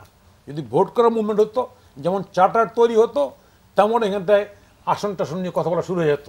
যদিও বি চৌধুরী সাহেব চমৎকার করে বলেছেন বিএনপি অ্যাভারেজ 140, তাদেরকে এই ছাড়তে হবে সেই ছাড়তে হবে, তাই না, ইত্যাদি। কিন্তু তারা তো অনেক কিছুই হিসাব নিকাশ করছেন। অলরেডি মাহমুদুর রহমান মান্না বলছেন তারা 2 বছর দেশ শাসন করতে চান।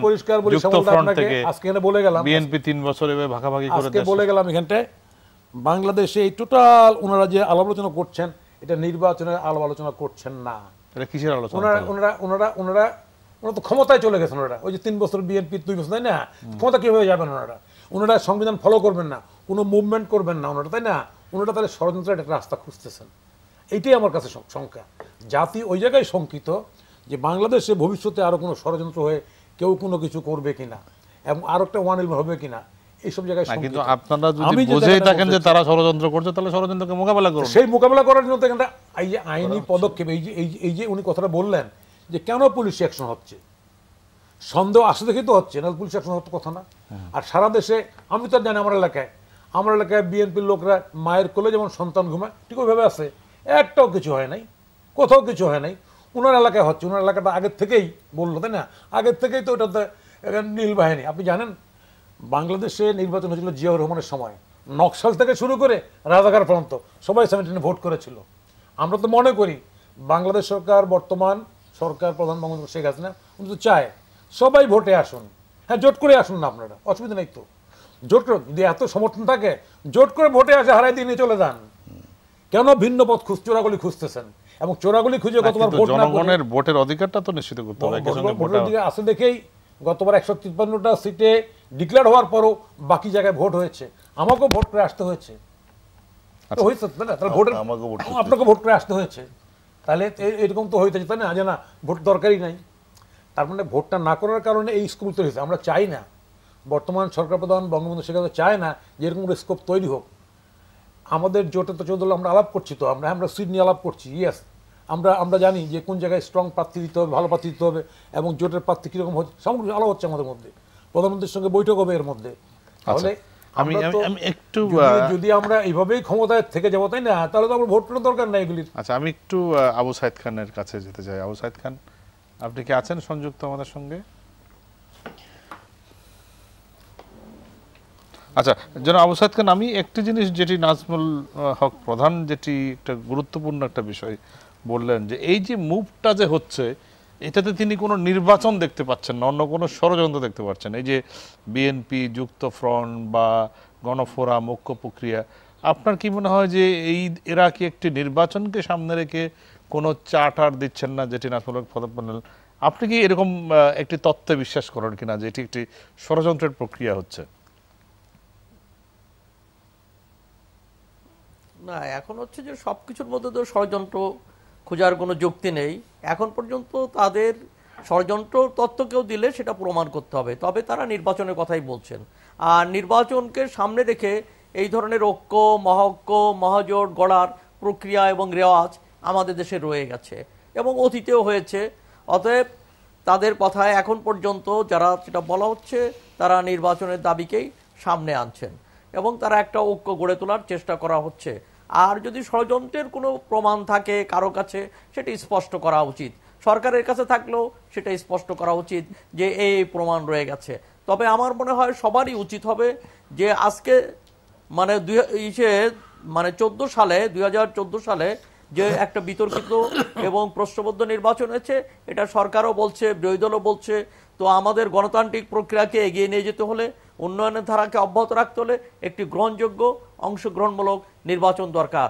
অর্থাৎ সেই কারণে সরকার, বিরোধী পক্ষ সবারই উচিত হবে এই ধরনের একটি নির্বাচন অনুষ্ঠানের জন্য তারা কাছাকাছি আসা, ঐক্যমতে আসা এবং নির্বাচন এর মধ্য দিয়ে একটা ভালো নির্বাচনকে জাতিকে উপহার দেওয়ার জন্য সবারই ভূমিকা রাখা উচিত বলে আমি মনে করি। বরং কেউ কাউকে সন্দেহ করা ঠিক না, দেশপ্রেম নিয়ে কারো সন্দেহ করা উচিত না। যারা অতীতে ভূমিকা রেখেছেন, ডক্টর কামাল হোসেন, তার অতীতে গৌরবোজ্জ্বল ভূমিকা রয়েছে। বি চৌধুরী, তিনি সাবেক রাষ্ট্রপতি ছিলেন। আসম রব, তার মুক্তিযুদ্ধে ভূমিকা রয়েছে। মাহমুদুর মান্না, তাদের সবারই ভূমিকা রয়েছে। অতএব কারো ভূমিকাকে অন্যভাবে না দেখে আমার মনে হয় যে সেটা রাজনীতি আলোচনা, রাজনীতিক বাকবিতণ্ড, সেটা রাজনীতির মাঠে হওয়া উচিত। নির্বাচনকে সামনে রেখে কথা ছোড়াছুড়ি, কাদা ছোড়াছুড়ি, এটা এই সংস্কৃতি থেকে তো আমরা বাইরে না, পৃথিবীর কোনো দেশই বাইরে না। কিন্তু জনাব আবু সাইদ খান, আমার মনে হয় যে এগুলোকে বন্ধ করে নির্বাচনের প্রশ্নে যে জায়গাগুলো আছে সেগুলোর ব্যাপারে আলোচনাকে কনসেন্ট্রেট করা দরকার। যেমন নির্বাচনকালীন সরকারটা আসলে কেমন হবে, যদি সেই আলোচনাটা তো হচ্ছে না। সংসদ রেখে নির্বাচন হয় তখন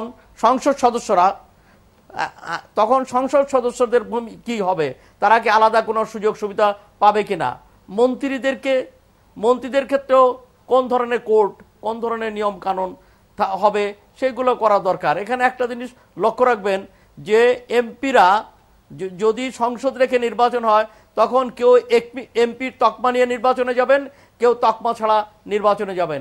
এটা সরকার দলে হতে পারে। ধরুন যে সরকার দলের একজন এমপি, উনি মনোনয়ন পেলেন না, তখন ওই বিদ্রোহী প্রার্থী হতে পারে, তখন ওই বিদ্রোহী প্রার্থী কিছুটা সুযোগ সুবিধা বেশি পেতে পারে। অতএব তার ক্ষেত্রে কি হবে, এবং মন্ত্রীরা সরকারি যান ব্যবহার করতে পারবে কিনা, সরকারি সার্কিট হাউস ইত্যাদির ক্ষেত্রে কি হবে, তার সিকিউরিটির ব্যাপারটা কি হবে, এই সমস্ত গুরুত্বপূর্ণ প্রশ্নগুলোরও মীমাংসা হওয়া দরকার। আর আমাদের সংবিধান অনুযায়ী সংসদ রেখে নির্বাচনে যেমনই করে প্রভিশন রয়েছে, সংসদ ভেঙে দিয়ে নির্বাচনের প্রভিশন রয়েছে, এটাও ফয়সালা করা দরকার যে সংসদ রেখেই নির্বাচন আমি হবে, এই না জিনিসটাই সংসদ বলছিলাম, ভেঙে দিয়ে জনাব নির্বাচন আসাদ হবে। খান, আমি এটা সেনাবাহিনীর মোতায়েনের ব্যাপারটাও সামনে এসেছে। এইসব বিষয়গুলো আমার মনে হয় রাজনৈতিক আলাপ আলোচনার মধ্য দিয়ে দ্রুত সমঝোতা আসা দরকার, ঐক্যমত হওয়া দরকার। আর রাজনৈতিক আলাপ আলোচনা সবসময় যে বৈঠকে হবে, প্রকাশ্য হবে তা না, নেপথ্যে ওই ধরনের আলাপ আলোচনা নেপথ্যে অনেক চলতে সময় পারে। হয়, তবে আমরা দেখেছি, ঐক্যমত্য হ্যাঁ। হওয়াটাই হচ্ছে গুরুত্বপূর্ণ। সবাই ঐক্যমত্য না হলে এবং এই দূরত্ব বাড়তে থাকলে সেটা গণতন্ত্রের জন্য, সেটা দেশের কল্যাণ বয়ে আনবে না, গণতন্ত্রের জন্য শুভ হবে না, দেশের উন্নয়ন ধারাও ক্ষতিগ্রস্ত হবে বলে আমি মনে করি। জনাব আসাদ খান, আমি একই জিনিসটা আপনার কাছে আরেকটু স্পষ্টভাবে জানতে চাচ্ছিলাম, যেটি নাজমুল হক প্রধান বলছেন যে এই আলোচনাগুলো তো হচ্ছে না, যে তত্ত্বাবধায়ক অলরেডি সরকার বলে দিচ্ছে আগামী মাসের মাঝামাঝিতেই একটি অন্তর্বর্তীকালীন সরকার আসবে। সেটার ব্যাপারে তো আমরা বিএনপি বা অন্যান্য মাঠের যে দলগুলো আছে কতগুলো দাবি নিয়ে, তাদের কোনো স্পষ্ট বক্তব্য বা রূপরেখা সেটি তারা আশা করে আছেন এখনো। একটু আগে জনাব যদু বলছিলেন যে তারা বিশ্বাস করেন যে সংবিধানের আলোকেই একটা নিরপেক্ষ সরকার হয়ে হবে। অন্যদিকে যে বিষয়গুলো আসছে বরং যে 150 সিট হবে, চাই যুক্তফ্রন্ট, 2 বছর যুক্তফ্রন্ট দেশ চালাতে চায়, 3 বছর বিএনপি দেশ চালাতে চায়, এইসব বিষয়গুলোও আসছে। এগুলো তো একটা প্রক্রিয়ার একটা অনেক লম্বা পরের সময়ের অংশ। এটাকেই আবার নাজমুল হক প্রধান বলছেন এর পেছনে কোনো ষড়যন্ত্র আছে না। বুঝতে পারছি, এইটা তো জোটের ভিতরে সমস্যা, এটা তো জাতির কিংবা নির্বাচনের সমস্যা না যে তারা 150 সিট চায় কি 2 বছরের ক্ষমতা চায় কিনা, এটা কিন্তু নির্বাচনের সমস্যা না, এটা জোটের সমস্যা। জোটের মতো করে হতে পারে, তারা মহক্ক করতে গেলে সেখানে কি কি সমস্যা মোকাবেলা করবে তাদের সেটা ব্যাপার। আর একটা হচ্ছে যে নির্বাচনের সময় অনেক সময় যেটা ধরেন যে 5 বছরের যে সমস্যা সমাধান হয় না, নির্বাচনের সময় সেই ধরনের সমস্যার সমাধান হয়ে যেতে পারে।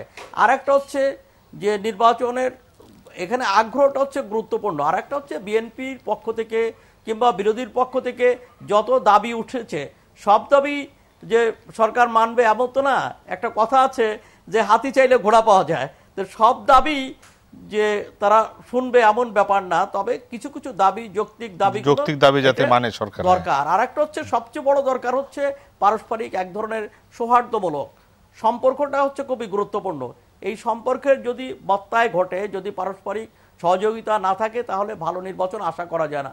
নির্বাচন কমিশন নির্বাচন করবে, এটা ঠিক আছে, কিন্তু রাজনৈতিক দলগুলোকে সহযোগিতা করতে হবে, সরকারকে সর্বাত্মকভাবে সমর্থন দিতে হবে, তা না হলে তো ভালো নির্বাচন আশা করা যায় না।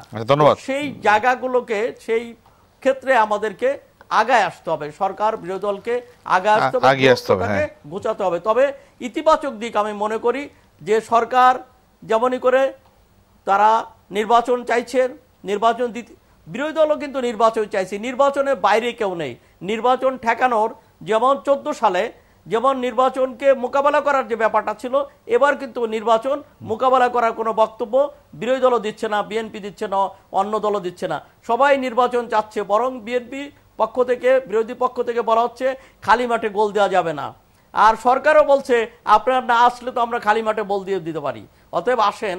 অর্থাৎ নির্বাচনের ব্যাপারে একটা ঐক্যমত্য কিন্তু তৈরি হয়েছে যে নির্বাচন করতে হবে।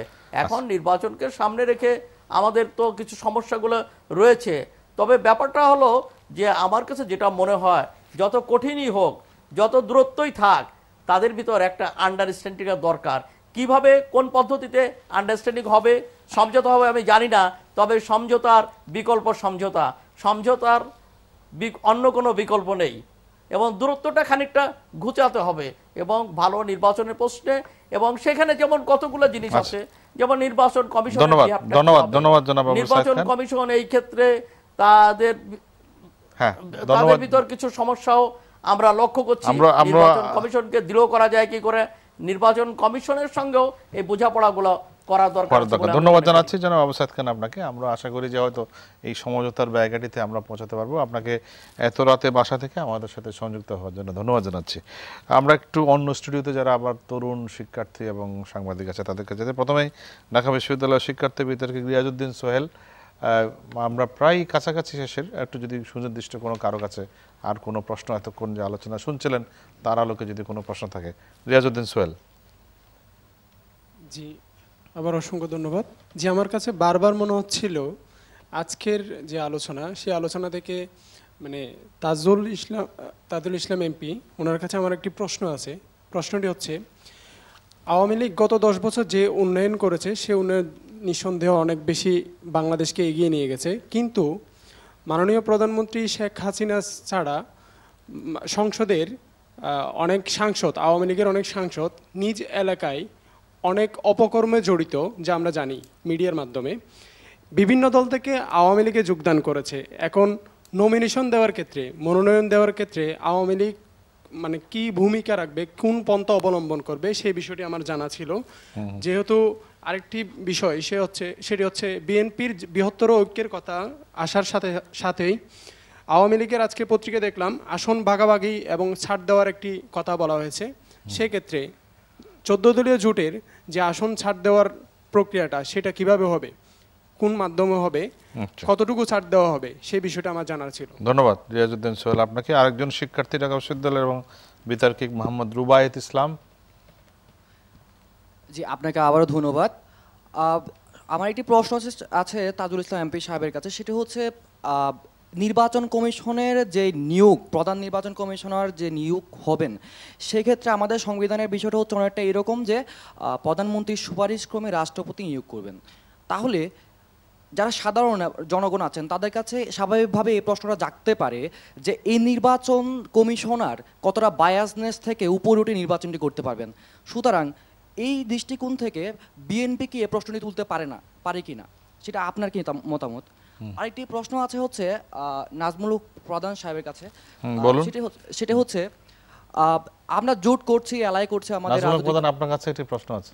হ্যাঁ, যে আমাদের রাজনৈতিক দলগুলো জোট করছে, এলাই করছে এবং বড় বড় জোট হচ্ছে, কিন্তু প্রশ্নটাই হচ্ছে আমরা একটু যদি ফিরে তাকাই 1972 রাজনীতির সময়টার দিকে, তখন দেখা যায় যে জাসদ বা বামপন্থী রাজনৈতিক দলগুলো অনেক অ্যাক্টিভ ছিল, তাদের কিছু সক্রিয়তা ছিল, আমরা বুঝতে পারতাম যে এগুলো রাজনৈতিক দল, এদের কিছু অ্যাক্টিভিটি আছে। কিন্তু এখন যদি দেখি তাহলে দেখা যাবে যে কি বাম দল বলতে এই যে আমরা যদি একটু যারা একটু কম জানে রাজনীতির সম্বন্ধে, একটু কম সচেতন, বা যদি বলে আম জনতা, হ্যাঁ, তাহলে দেখা যাবে কি তারা মনে করবে যে জাসদ মানে আওয়ামী লীগ বা বামপন্থী দল মানে হচ্ছে আওয়ামী লীগ, কারণ তাদের কথাবার্তা বা মানে তাদের সক্রিয়তাটা থাকছে না। সক্রিয়তাটা কোথায়? এই যে সক্রিয়তা, এটা যদি আমরা দেখি বিএনপির ক্ষেত্রেও সেম কথা, আওয়ামী লীগের ক্ষেত্রেও সেম কথা।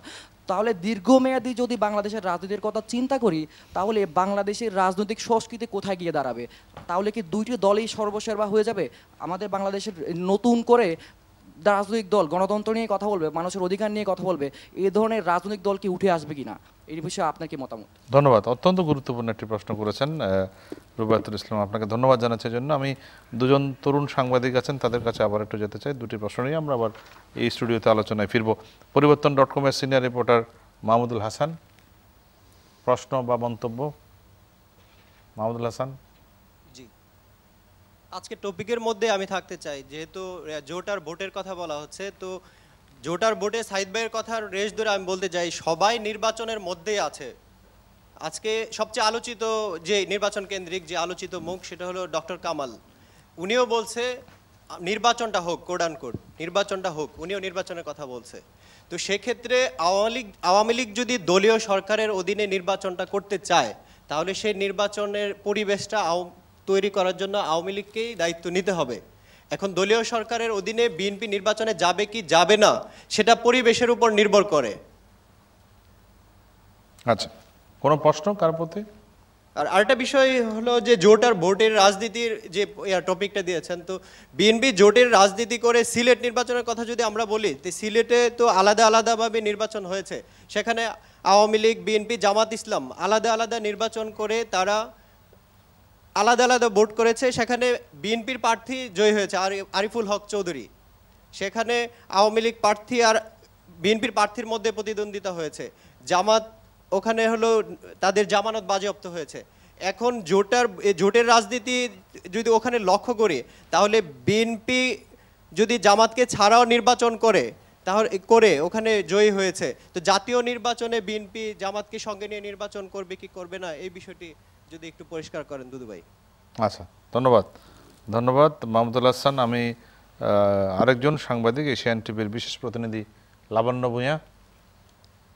আবারও ধন্যবাদ শ্যামলদা আপনাকে। তবে আমি দুদুভাইয়ের কাছে প্রত্যাশা করেছিলাম যে দুদুভাই বলবেন যে নির্বাচনের আগেই তাদের দলীয় চেয়ারপারসনকে নির্দোষ প্রমাণিত করে জাতিকে আশার পথ দেখাবেন এবং এত বড় একটি দল নির্বাচনে এসে আমাদের যে 2.5 কোটি তরুণ ভোটার আছে তাদের কথা বলবে। তো যাই হোক, আমি আর ওই প্রসঙ্গে যেতে চাচ্ছি না। তারপর আজকে আমার 3 রাজনীতিবিদের কাছেই সবিনয় জিজ্ঞাসা যে আপনারা রাজনীতি করেন, আপনারা নিজেরা কিভাবে ক্ষমতায় যাবেন, কেউ 2 বছর, কেউ 3 বছর, কেউ 5 বছরের জন্যই এখনই ক্ষমতায় চলে গেছেন বা যাচ্ছেন এরকম ভাবছেন। কিন্তু এই যে 2.5 কোটি তরুণ ভোটার যারা আপনাদেরকে ভোট দিয়ে নির্বাচিত করবে, তাদের কি আপনারা কি এমন স্বপ্ন দেখতে পেরেছেন এই পর্যন্ত যাতে আপনাদেরকে ভোট দিবে তারা? আর একটা কথা হলো, যেটা দুদুভাই বলেছেন যে আমি কয়লার দুর্নীতির কথা বলিনি, ব্যাংকের যে কেলেঙ্কারি সেটা বলিনি, আমরা সংবাদকর্মীরাই কিন্তু প্রথম এই লিড নিউজগুলো এগুলো করেছিলাম। কিন্তু আপনারা যে রাজনীতিবিদ, একটি সময় আপনারা বেশ অনেকটা সময় ধরে ক্ষমতায় ছিলেন, এর আগে আপনারা বিরোধী দলে ছিলেন, কিন্তু গতবার 2014 সালের নির্বাচনে আপনারা অংশ নেননি। অংশ না নিয়ে কিন্তু জাতিকে ভীষণভাবে হতাশ করেছেন। আপনারা কতটা মেনে নিচ্ছেন না নিচ্ছেন সেটা না, কিন্তু জাতি তো প্রত্যাশা করেছিল জনগণ আপনাদের হয়তো বা নির্বাচনে গেলে আপনাদের ভোট দিতেও পারতো, আপনারা ক্ষমতায় আসতে পারতেন। যাই হোক, এবার নিশ্চয়ই জাতিকে আপনারা পথ দেখাবেন। আমার প্রশ্ন যে আপনারা বলেছেন যে আপনারা নির্বাচনে হয়তো বা সংবিধানের মধ্যে দিয়ে যেতে চান, তাহলে এইখানে আপনি যেখানে স্বীকার করিয়ে নিচ্ছেন যে গণতান্ত্রিক ধারার একটা নির্বাচন দেখতে চান, সেখান থেকে বাধা প্রতিবন্ধকতা কোথায় আপনাদের? আর আরেকটা যে রাজনীতিবিদ, 3 জনের কাছে আমার প্রশ্ন, আপনারা তরুণ সমাজকে কি বলতে চান? কি বল তরুণ সমাজের জন্য আপনাদের কি বক্তব্য 2.5 কোটি তরুণ ভোটারের জন্য? লাবণ্য ভূঁইয়া, আপনাকে ধন্যবাদ। আমি এবার একটু দুদুভাইকে দিয়ে, আবার অনেকগুলো ইস্যু আছে, তার মধ্যে আমি শেষ প্রশ্নটা একটু জানতে চাই যে বাংলাদেশের তরুণ সমাজের জন্য আপনাদের এই যে 2.5 কোটি তরুণ ভোটার, তাদের জন্য আপনাদের কি বক্তব্য? কেউ আপনারা তরুণরা যারা কোটা সংস্কারের করছে, সেক্ষেত্রে তাদের উপরে যে টিয়ার গ্যাস, গ্রেফতার, হত্যা, সেটি তরুণ সমাজের একটি অংশ, সবাই তো নিশ্চয়ই বিএনপি আসলে হবে না। আপনি একটু শোনেন শ্যামলদা, তাদের চাকরির এই সংস্কারের প্রশ্নে বিএনপি উদ্যোগ নেবে। শিশুদেরকে রাস্তায় নামতে হবে না, নিরাপদ সড়কের জন্য উদ্যোগ নেবে। তারপরে তো ক্ষমতায় ছিলেন, তখনও তাই কি অবস্থা ছিল? ক্ষমতা তো সামনে যাব, আবার যাবেন যখন। আর এরকম 2 সপ্তাহের মধ্যে 250-300 জন মারা যায় নাই বিএনপির সময়, এরকম কোনো ঘটনা নাই। মানে দুর্ঘটনা তখন কম ছিল? অনেক কম। আচ্ছা, অনেক কম ছিল। লাবণ্যকে আরেকটা কথা বলি যে একটু লেখাপড়া করলে ভালো হয়। লাবণ্য, শেখ মুজিবুর রহমান সাহেব যখন রাষ্ট্রদ্রোহী মামলায় পাকিস্তানের কারাগারে বন্দী ছিল এবং বিচার হচ্ছিল, কারাগারে তাকে নির্দোষ প্রমাণ করে বেরিয়ে আসতে হয়নি, আন্দোলনের মাধ্যমে সে বেরিয়ে এসছে। সেহেতু নির্দোষ প্রমাণটা কারাগারে কোর্ট বসিয়ে হাত পা বেঁধে তারপর নির্দোষ প্রমাণ করে তাকে আন্দোলনের মাধ্যমে তাকে নির্দোষ প্রমাণ করে বেরিয়ে আসবেন। সেহেতু রাজনৈতিক মামলা রাজনৈতিকভাবেই মোকাবেলা আওয়ামী লীগ করেছে, বিএনপি করবে। সেহেতু সেটা সময়ের অপেক্ষা রাখতে হবে। কলের প্রসঙ্গটা ভুলে গেছিলাম লাবণ্য, মনে করে দেয়া হয়েছে, এই জন্য ধন্যবাদ। কয়লা, ব্যাংক, শেয়ার বাজার, ভূমি, এমন কোনো সেক্টর নেই যেখানে একবারের জন্য আপনি বলেন নাই বিএনপি গেলে এই 4.5 লক্ষ হাজার কোটি টাকা বিদেশ থেকে আনবে কিনা, বিচার করবে কিনা, খালি এতিমের টাকা 2 কোটি টাকার জন্য তারা কি বসে থাকবে কিনা, এই কথাটা বললে আরো ভালো হতো। এবং সেই মামলার আসামি কারা হবে? বর্তমান সরকারের উপর থেকে নিচ পর্যন্ত সবাই হবে এই চোরের মামলার জন্য। 4.5 লক্ষ হাজার কোটি একটা বাজেটের কাছাকাছি। সেজন্য ওই জায়গাটায় গেলে ভালো হতো। তো এটা হয়তো দলপ্রীতির জন্য এত বড় একটা দুর্নীতির কথা আমরা এড়িয়ে গেলাম। এটাই বাংলাদেশের প্রতিচ্ছবি।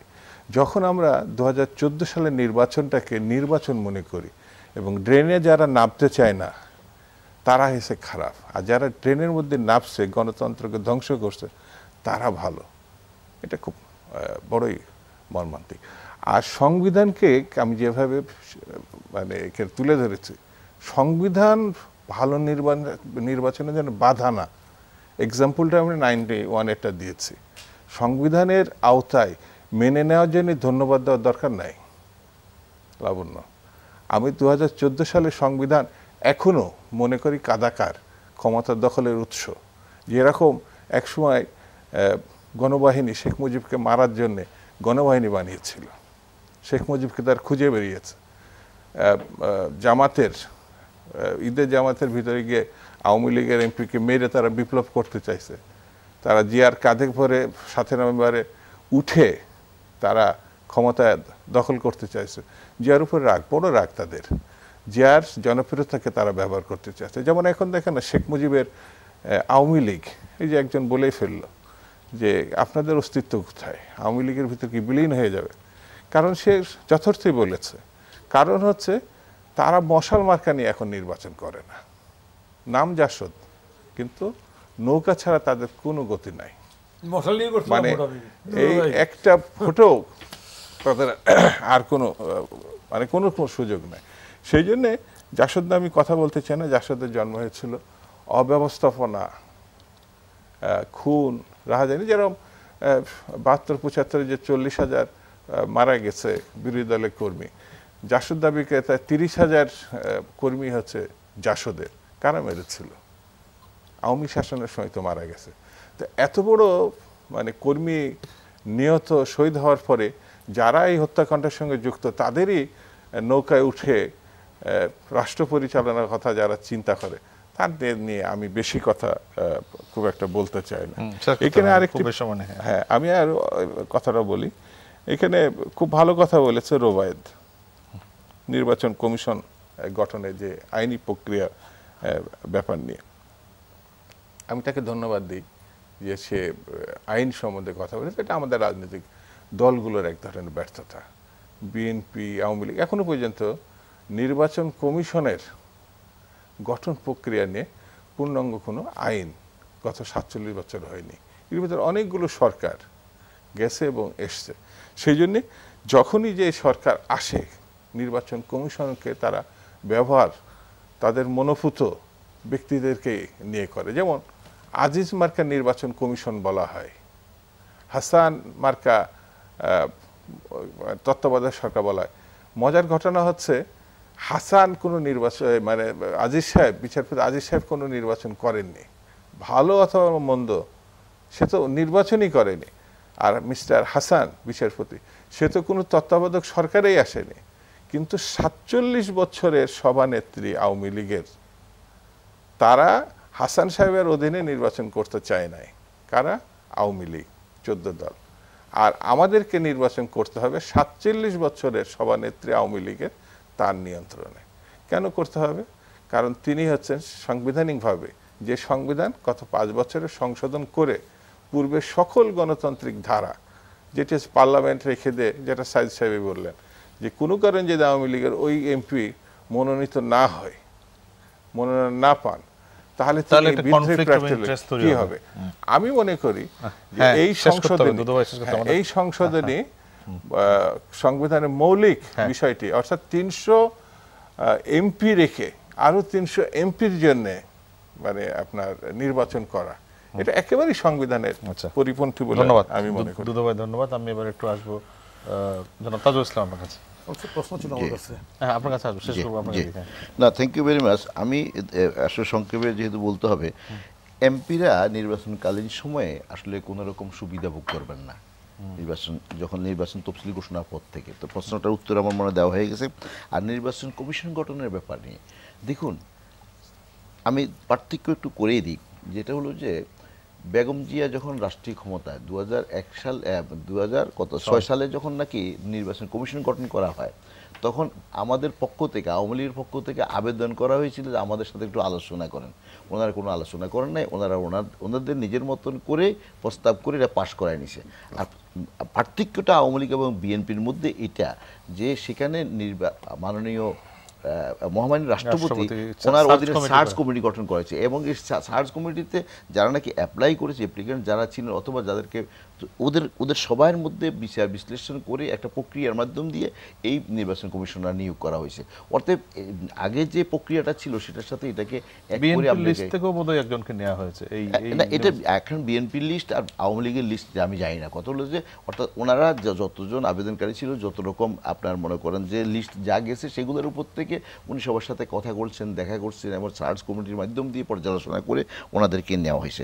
আমি একটা জায়গাতে খুব কথা বলতে খুব আগ্রহ বোধ করি, সেটা হলো যে নতুন প্রজন্মের জন্য যেটি যে বলছিলেন আড়াই যে কোটি আড়াই কোটির আড়াই নতুন কোটির ভোটার। নতুন ভোটার হোক অথবা ভোটার না হোক, আগামী এই আমাদের ইয়াং জেনারেশন, নেক্সট জেনারেশন, আমরা বাংলাদেশকে এই স্বাধীনতার স্বপ্ন ছিল, বঙ্গবন্ধু 17 বছর জেল কাটছেন, এই জাতিকে একটা সম্মানিত জাতি, একটা মর্যাদাশীল জাতিতে রূপান্তরিত করার জন্য অর্থনৈতিকভাবে এবং সামাজিকভাবে এবং বিভিন্ন শিক্ষা দীক্ষা তারপরে চাল চলন সহ সামগ্রিকভাবে একটা মর্যাদাপূর্ণ জাতিতে রূপান্তরিত করার জন্য সেই স্বপ্নটা দুর্ভাগ্যজনকভাবে আমি আপনাকে সমলদা অত্যন্ত দুঃখের সহিত বলি, আমি তখন বঙ্গবন্ধু যখন মারা যায় তখন আমি ইউনিভার্সিটির ছাত্র, তো বঙ্গবন্ধু ওই সময় তো আমরা সব কিছু মনে আছে, বঙ্গবন্ধু যেই পরিকল্পনা ছিল, যে গতি ছিল কাজের, এবং সেই আমরা বিশ্বাস করি যে 2000 সালের ভিতরে বাংলাদেশ উন্নত বাংলাদেশ হয়ে যেত, কিন্তু বঙ্গবন্ধু না থাকার কারণে 75-এর পর থেকে 1996 পর্যন্ত দেশটা না আমি করছি একটা অব্যবস্থাপনা চলার পরিপ্রেক্ষিতে আমাদের স্বপ্নটা অনেক দূরে চলে গেছে, কিন্তু দূরে গেলেও আমাদের হাতছাড়া হয়ে যায় নাই, কারণ মাননীয় প্রধানমন্ত্রী দেশের দায়িত্ব নিয়েছেন। নেওয়ার পর থেকে আপনি ইয়াং জেনারেশনকে আমি বলবো 2041 সাল বাংলাদেশ হবে উন্নত বাংলাদেশ। আমরা স্বপ্ন দেখি সিঙ্গাপুর, হংকংয়ের মতন, সাউথ কোরিয়ার মতন অথবা ইউরোপের যে কোনো উন্নত দেশের মতন দেশ হবে, এবং সেটা করার জন্য পরিকল্পনা এবং যেরকম কাজ হাতে নেওয়া, আমাদের 80,000 মেগাওয়াট বিদ্যুৎ বানানোর জন্য পরিকল্পনা নেওয়া হয়েছে এবং সের জন্য কাজ হচ্ছে, 100টা ইকোনমিক জোন করা হয়েছে এবং সেগুলোর জন্য কাজ হচ্ছে। তারপরে দিয়ে আমাদের কমিউনিকেশন সিস্টেম ডেভেলপ করার জন্য আমাদের স্যাটেলাইট সিস্টেম স্থাপন করা হয়েছে, কার জন্য? এর নতুন প্রজন্মের জন্য। অর্থাৎ এগ্রিকালচার, কৃষিখাত, সেবা খাত, তারপরে দিয়ে বিদ্যুৎ খাত, এরপরে দিয়ে অর্থনৈতিক খাত। আপনি এই যে যদুবাইরা বিভিন্ন এখন বললেন যে করাপশন, আমি করাপশনের কথা অস্বীকার করি না, কিন্তু মাত্রার কথা যদি বলি তাইলে আপনি দেখেন যদি করাপশন যদি এতই হতো তাইলে আজকে যেখানে $3.5 বিলিয়ন ওনারা রেখে গেছেন সেখানের মধ্যে আর 33 বিলিয়ন কী করে হয়, যেখানে ওনার $500 নিচে পার ক্যাপিটা ইনকাম ছিল, $1752 কী করে পার ক্যাপিটা ইনকাম হয়? আপনি মনে করেন যে খাদ্য যেখানে নাকি 33 টাকা ঘাটতি ছিল সেখানে আজকে খাদ্য উদ্বৃত্ত দেশ কী করে হয়? যেখানে যোগাযোগ ব্যবস্থা ছিল একেবারে বিচ্ছিন্ন অনেকটা, আমাদের হাইওয়েগুলা আজকে প্রত্যেকটা হাইওয়েকে 4 লেন করা হয়েছে অলমোস্ট, এবং হ্যাঁ বলতে পারেন যে এখন রোডে অ্যাক্সিডেন্ট বেড়েছে, গাড়ি স্ক্যাম হয়েছে যেগুলোর কোনো না আমি অস্বীকার করি না, কিন্তু আপনার যে গতিতে অর্থনীতি বেড়েছে এবং সে গতিতে মানুষের চাহিদা বেড়েছে, মানুষের মুভমেন্ট বেড়েছে, আমরা তো অনেক দিন ধরে আপনি দুর্নীতিতে প্রথম হয়ে আসছে। না আপনি দুর্নীতির ব্যাপারে আমি আরেকদিন আপনি কথা বলেন, আমি আপনাকে পরিসংখ্যান দিয়ে কখন কোনখানে কিভাবে হয়েছে আপনি আজকে কথা বলবেন না, কিন্তু আমি একটা কথা বলি, আমাদের সাথে একজন টেলিফোনে সংযোগ আছে, নিয়ে আমার কাছে আপনার যদি একটু ফোনটা নিয়ে আবার আমার কাছে ফিরবো। দর্শক আপনার নাম পরিচয় বলে আপনি প্রশ্নটি করুন। জি আসসালামু আলাইকুম। ওয়ালাইকুম আসসালাম, বলুন আপনার আমি তাজুল সাহেবের কাছে আমার একটা প্রশ্ন। হ্যাঁ যে আমি চিটাগাং থেকে আনিস বলছিলাম। হ্যাঁ বলুন। 2014 সালে যে বিএনপি ক্ষমতা যায় না দেখে অপরাধ করা হচ্ছে, তাই না? ক্ষমতায় না, নির্বাচনে যায় না দেখে। 2014 সালে যে ইলেকশনটা করার কথা ছিল, আওয়ামী লীগের পক্ষ থেকে প্রস্তাব ছিল সেখানে শেখ হাসিনার নেতৃত্বে ইলেকশন করতে হবে, তাই না? তাহলে শেখ হাসিনার নেতৃত্বে যদি ইলেকশন করতে হয়, তাহলে আওয়ামী লীগকে যদি বলা হয় যে খালেদা জিয়ার নেতৃত্বে আপনারা ইলেকশন করবেন, তার আগে আওয়ামী লীগ ইলেকশনটা করতো? আচ্ছা, এখানে যতই মন্ত্রী পদ বা যতই পদ দেওয়া হোক না কেন, তাহলে কি সংবিধানের দোহাই দিয়ে আওয়ামী লীগকে যদি বলা হয় যে খালেদা জিয়ার নেতৃত্বে আপনারা ইলেকশন করেন, আপনাকে করবেন? আচ্ছা, ধন্যবাদ আনিস। এখানে আসলে নির্বাচনটা মাননীয় প্রধানমন্ত্রী শেখ হাসিনার অধীনে হবে না, নির্বাচন কমিশনের অধীনে হবে। সে সময় উনি সরকার থাকবেন, এখন সে সরকারের ক্ষমতাটা থাকবে রুটিন ওয়ার্কের মতন, এই কথাটা আমরা। এখন বেগম জিয়ার অধীনে হলে এই যদি সাংবিধানিক ইদারা থাকে, উনি যদি থাকেন তাহলে আমাদেরকে করতেই হবে, কেন করবে না? এখন এক সময় করা হয় নাই, তখন করা হয়েছিল এর চেয়ে ভালো পদ্ধতিকে সার্চ করা হয়েছিল, ভালো পদ্ধতিতে কেয়ারটেকার গভর্নমেন্ট, কিন্তু পরে দেখা গেল যে এই পদ্ধতিটা আরও ভয়ঙ্কর, আরো আরো জাতির জন্য বড়দের জন্য যে কোনো ধরনের 111 যেটা হয়েছে, এবং 2 বছর আমরা তো 2 বছরে অনেক রক্তের বিনিময়ে, অনেক আন্দোলন সংগ্রাম, অনেক ডিস্ট্রাকশন, দেশের অর্থনৈতিক ক্ষতিগ্রস্তের বিনিময়ে আমরা পরবর্তীতে এই নির্বাচনটা করতে 2 বছরে আপনারাও শঙ্কিত ছিলেন যে এই নির্বাচনটা আপনার আদৌ কি নির্বাচন হবে কিনা, অথবা আমরা কি আবার কি গণতন্ত্রে ফিরে যেতে পারবো না।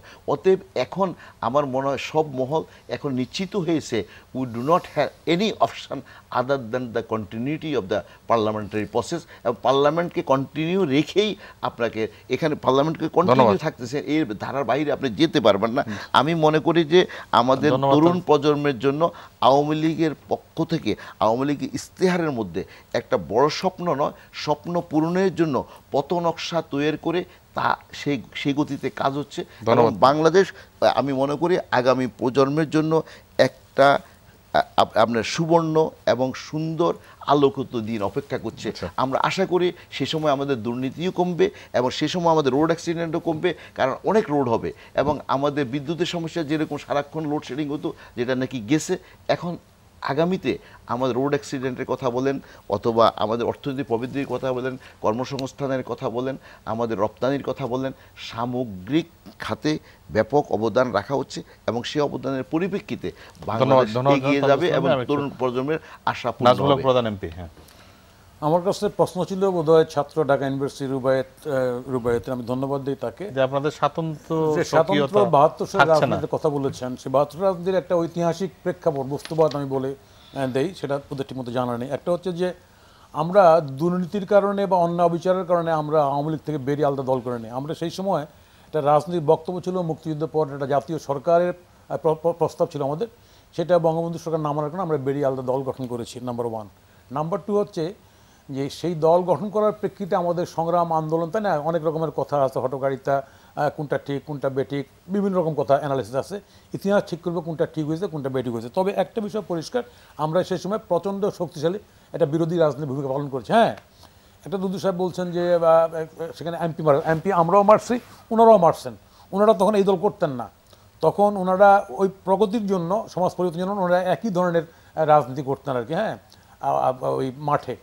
এবং আমরা দেখলাম 75 সালে জাতির জন্য বঙ্গবন্ধুকে, শুধু বঙ্গবন্ধুকে না, গোটা পরিবারকে হত্যা করার পরে যে দলটা তৈরি হলো, প্রথমে জাগো দল, জাতীয়তাবাদী ফ্রন্ট, তারপরে জাতীয়তাবাদী দল জিয়াউর নেতৃত্বে, সেইখানটায় নকশাল থেকে শুরু করে বাকশাল থেকে শুরু করে রাজাকার সবাই যোগ দিলেন। দেশের রাজনীতির পুরা প্রেক্ষাপটেই পরিবর্তিত হয়ে গেল। পরিবর্তন হওয়ার কোনো ক্রমান্বয়ে আমরা দেখতে পাচ্ছি। পরিবর্তন হওয়া শুধু না, তারপরে সক্রিয়তা ছিল, স্বতন্ত্র ছিল, আন্দোলন প্রতি সংগ্রাম করছে। হ্যাঁ, এখানটায় জিয়াউর রহমান ব্রুটালি কিল্ট হয়েছে, তারপরে এখানটায় মিলিটারি শাসন আবার আসছে, এবং মিলিটারি শাসন আবার আন্দোলন হয়েছে। এবং সেই আন্দোলন করতে গিয়ে দেখা গেল 75-এর আগে যে রাজনৈতিক দলগুলো নিষিদ্ধ ছিল, আপনার জামাতে ইসলাম যারা 71 সালে মুক্তিযুদ্ধের বিরোধিতা করেছে, পাকিস্তানিদের সঙ্গে একত্র হয়ে যারা মুক্তিযোদ্ধাদের হত্যা করেছে, লুট করে ধর্মকে নিষিদ্ধ ছিল, মুসলিম নিষিদ্ধ ছিল, এই দলগুলোকে জিয়াউর রহমান বহুদলীয় গণতন্ত্রের নামে রাজনীতি করার সুযোগ করে দিলেন এবং ক্ষমতার পার্টনার করলেন। জনাব প্রধান, আমরা এই ইতিহাসগুলো জানি, আমরা ইতিহাস জিজ্ঞেস করছে সক্রিয়তা নেই কেন, আমরা কেন এখন বিলীন হয়ে যাচ্ছি, এই যে ওনারাও এখন জামাতের সঙ্গে বিলীন হয়ে যাচ্ছে। বিএনপি দুদুভাই উনিও একজন জামাতের বিরুদ্ধে ফাইট করা পায়োনিয়ার, উনি জামাতের থাকাটাকে জাস্টিফাই করতেছে, আগে কিন্তু করে নাই, 90-এর আগে করে না, এখন করছে। এই যে বিলীন হয়েছে মূল কারণটা হচ্ছে এখানটায় দেশটা ক্রমান্বয়ে, এখানটায় বেগম খালেদা জিয়ার 15বার ক্ষমতা আসার সঙ্গে সঙ্গে দেশটা ক্রমান্বয়ে এখানটায় দক্ষিণপন্থী জায়গা চলে গেছে, এবং যার কারণে বাংলাদেশে বিভিন্ন ডিস্ট্রিক্টে আপনার বোমাবাজি, অনেক রকমের জাস্টিস হত্যা, বিচারক হত্যা পর্যন্ত হয়ে গেছে। এই ঘটনার কারণে এখানটায়, হ্যাঁ বলবে ছাত্ররা বলবে নতুন প্রজন্মের, এরশাদের মতো যার বিরুদ্ধে আমরা আন্দোলন করছি, সেটা প্রশ্ন করলে ভালো হয়, তাই না, তাকেও সাম্প্রতিক জঙ্গিবাদ বিরোধী শক্তিকে মোকাবিলা করার জন্য তাকেও এক পার্টনার বানাইতে হয়েছে। ঠিক না কোনোটাই, আমি পরিষ্কার সেখানে বলতে চাচ্ছি। আজকে ঠিক আছে, বিএনপি একটা বিরাট পাস্ট একটা অতিক্রম করছে, অতিক্রম করার পরে বিএনপি আসছে, যারা আমি মনে করি এরা রাজনীতি করে আসছে এখানটা, হ্যাঁ, যারা আসছিল সুযোগ সন্ধানে কেটে গেছে, দুর্দিন আছে। তাহলে সামনের দিকটা ভিউ করে আমাদের দেশটা 41 সালের মধ্যে আমরা মনে করি এখানে জনসংখ্যা বাড়ছে, তরুণ প্রজন্মের আমরা মনে করি মেধার ভিত্তিতে চাকরি হওয়া উচিত, জ্ঞান ভিত্তিক সমাজ হওয়া উচিত, তাই না, এই জ্ঞান নির্ভর সমাজ আর মেধার ভিত্তিক চাকরি, এই যে সমাজটা আমরা চাই, ডিজিটালের কথা বলছি, সেই সমাজে অবশ্যই রাজনীতি ব্যাকওয়ার্ড চিন্তা না করে, আমি এরকম পরিস্থিতি দেখে উনি এরকম করবেন এটা না করে, বিএনপির বিরুদ্ধে আমরা কি খালেদা জিয়ার অধীনে নির্বাচন করবই করবো না, এই প্রশ্নই তো ব্যাকওয়ার্ড। কারণ খালেদা জিয়া এখন পাওয়ারে নেই, ওনারা ধরে নিচ্ছে খালেদা জিয়া কালকে পাওয়ারে চলে আসতেছে, যদি আসে ফলে সেই প্রশ্নটি করছে, যদি আসে, তাই না, যদি নিয়ে তো রাজনীতি হবে না, বাস্তবতা নিয়ে রাজনীতি হবে, যদি নিয়ে হবে না। ফলে সেক্ষেত্রে আমি বলবো যে এই দুদু ভাইয়ের কাছে আহ্বান করবো আমি, আসেন, রাজনীতি তো করছি একসঙ্গে, তাই না, ঠিক একই রকম স্লোগানে আমরা অভ্যস্ত, আসেন সামনে এই দেশটার মধ্যে এখন 17টি লোক। আমি এক মিনিট করে সবাইকে সময় দিতে চাই, দুদুভাইকেও 1 মিনিট করে, যদি আপনার শেষ হয়। না শেষ না, আমি বলছি যে সেখানটার লোক আপনি অ্যাকর্ডিং টু আমাদের পরিকল্পনা কমিশন হিসাব অনুযায়ী 31 সালের মধ্যে লোক হবে 25 কোটি, 41 সালের মধ্যে লোক হয়ে এখন আবার 17-18 মতো হবে।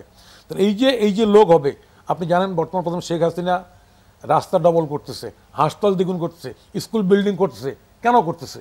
এই যে নতুন যে আসবে তাদের চলাচলের জন্য, তাদের কি বলা যায় যে উপযোগী করে বসবাস করার জন্য দেশটার মধ্যে সামগ্রিক পরিকল্পনা গ্রহণ করেছেন উনি, এবং এই যে রোড ম্যাপ করেছেন, এটি হচ্ছে একটা রাজনীতি নেতৃত্বের কাজ, যেটা বঙ্গবন্ধু শেখ হাসিনা প্রপারলি করতে পারেছেন। যদি সুযোগ আমি আহ্বান করবো ওনারা এই রোড ম্যাপে ঢুকে উন্নয়নে আমরা সবাই অংশীদার হই। নির্বাচন 1 মিনিট করে যদি বলার সময় আছে যদি বলেন। দুর্ভাগ্যজনক হচ্ছে যে এখন গণতন্ত্র এবং ভোটাধিকার চাওয়ার জন্য চিন্তা, ব্যক্তি, সংবাদপত্রের স্বাধীনতার, জনসভা সমাবেশ, মুক্ত ভাবনার, এটা করতে গিয়ে একটা আক্রমণের মধ্যে, হামলা মামলার মধ্যে পড়তে হচ্ছে।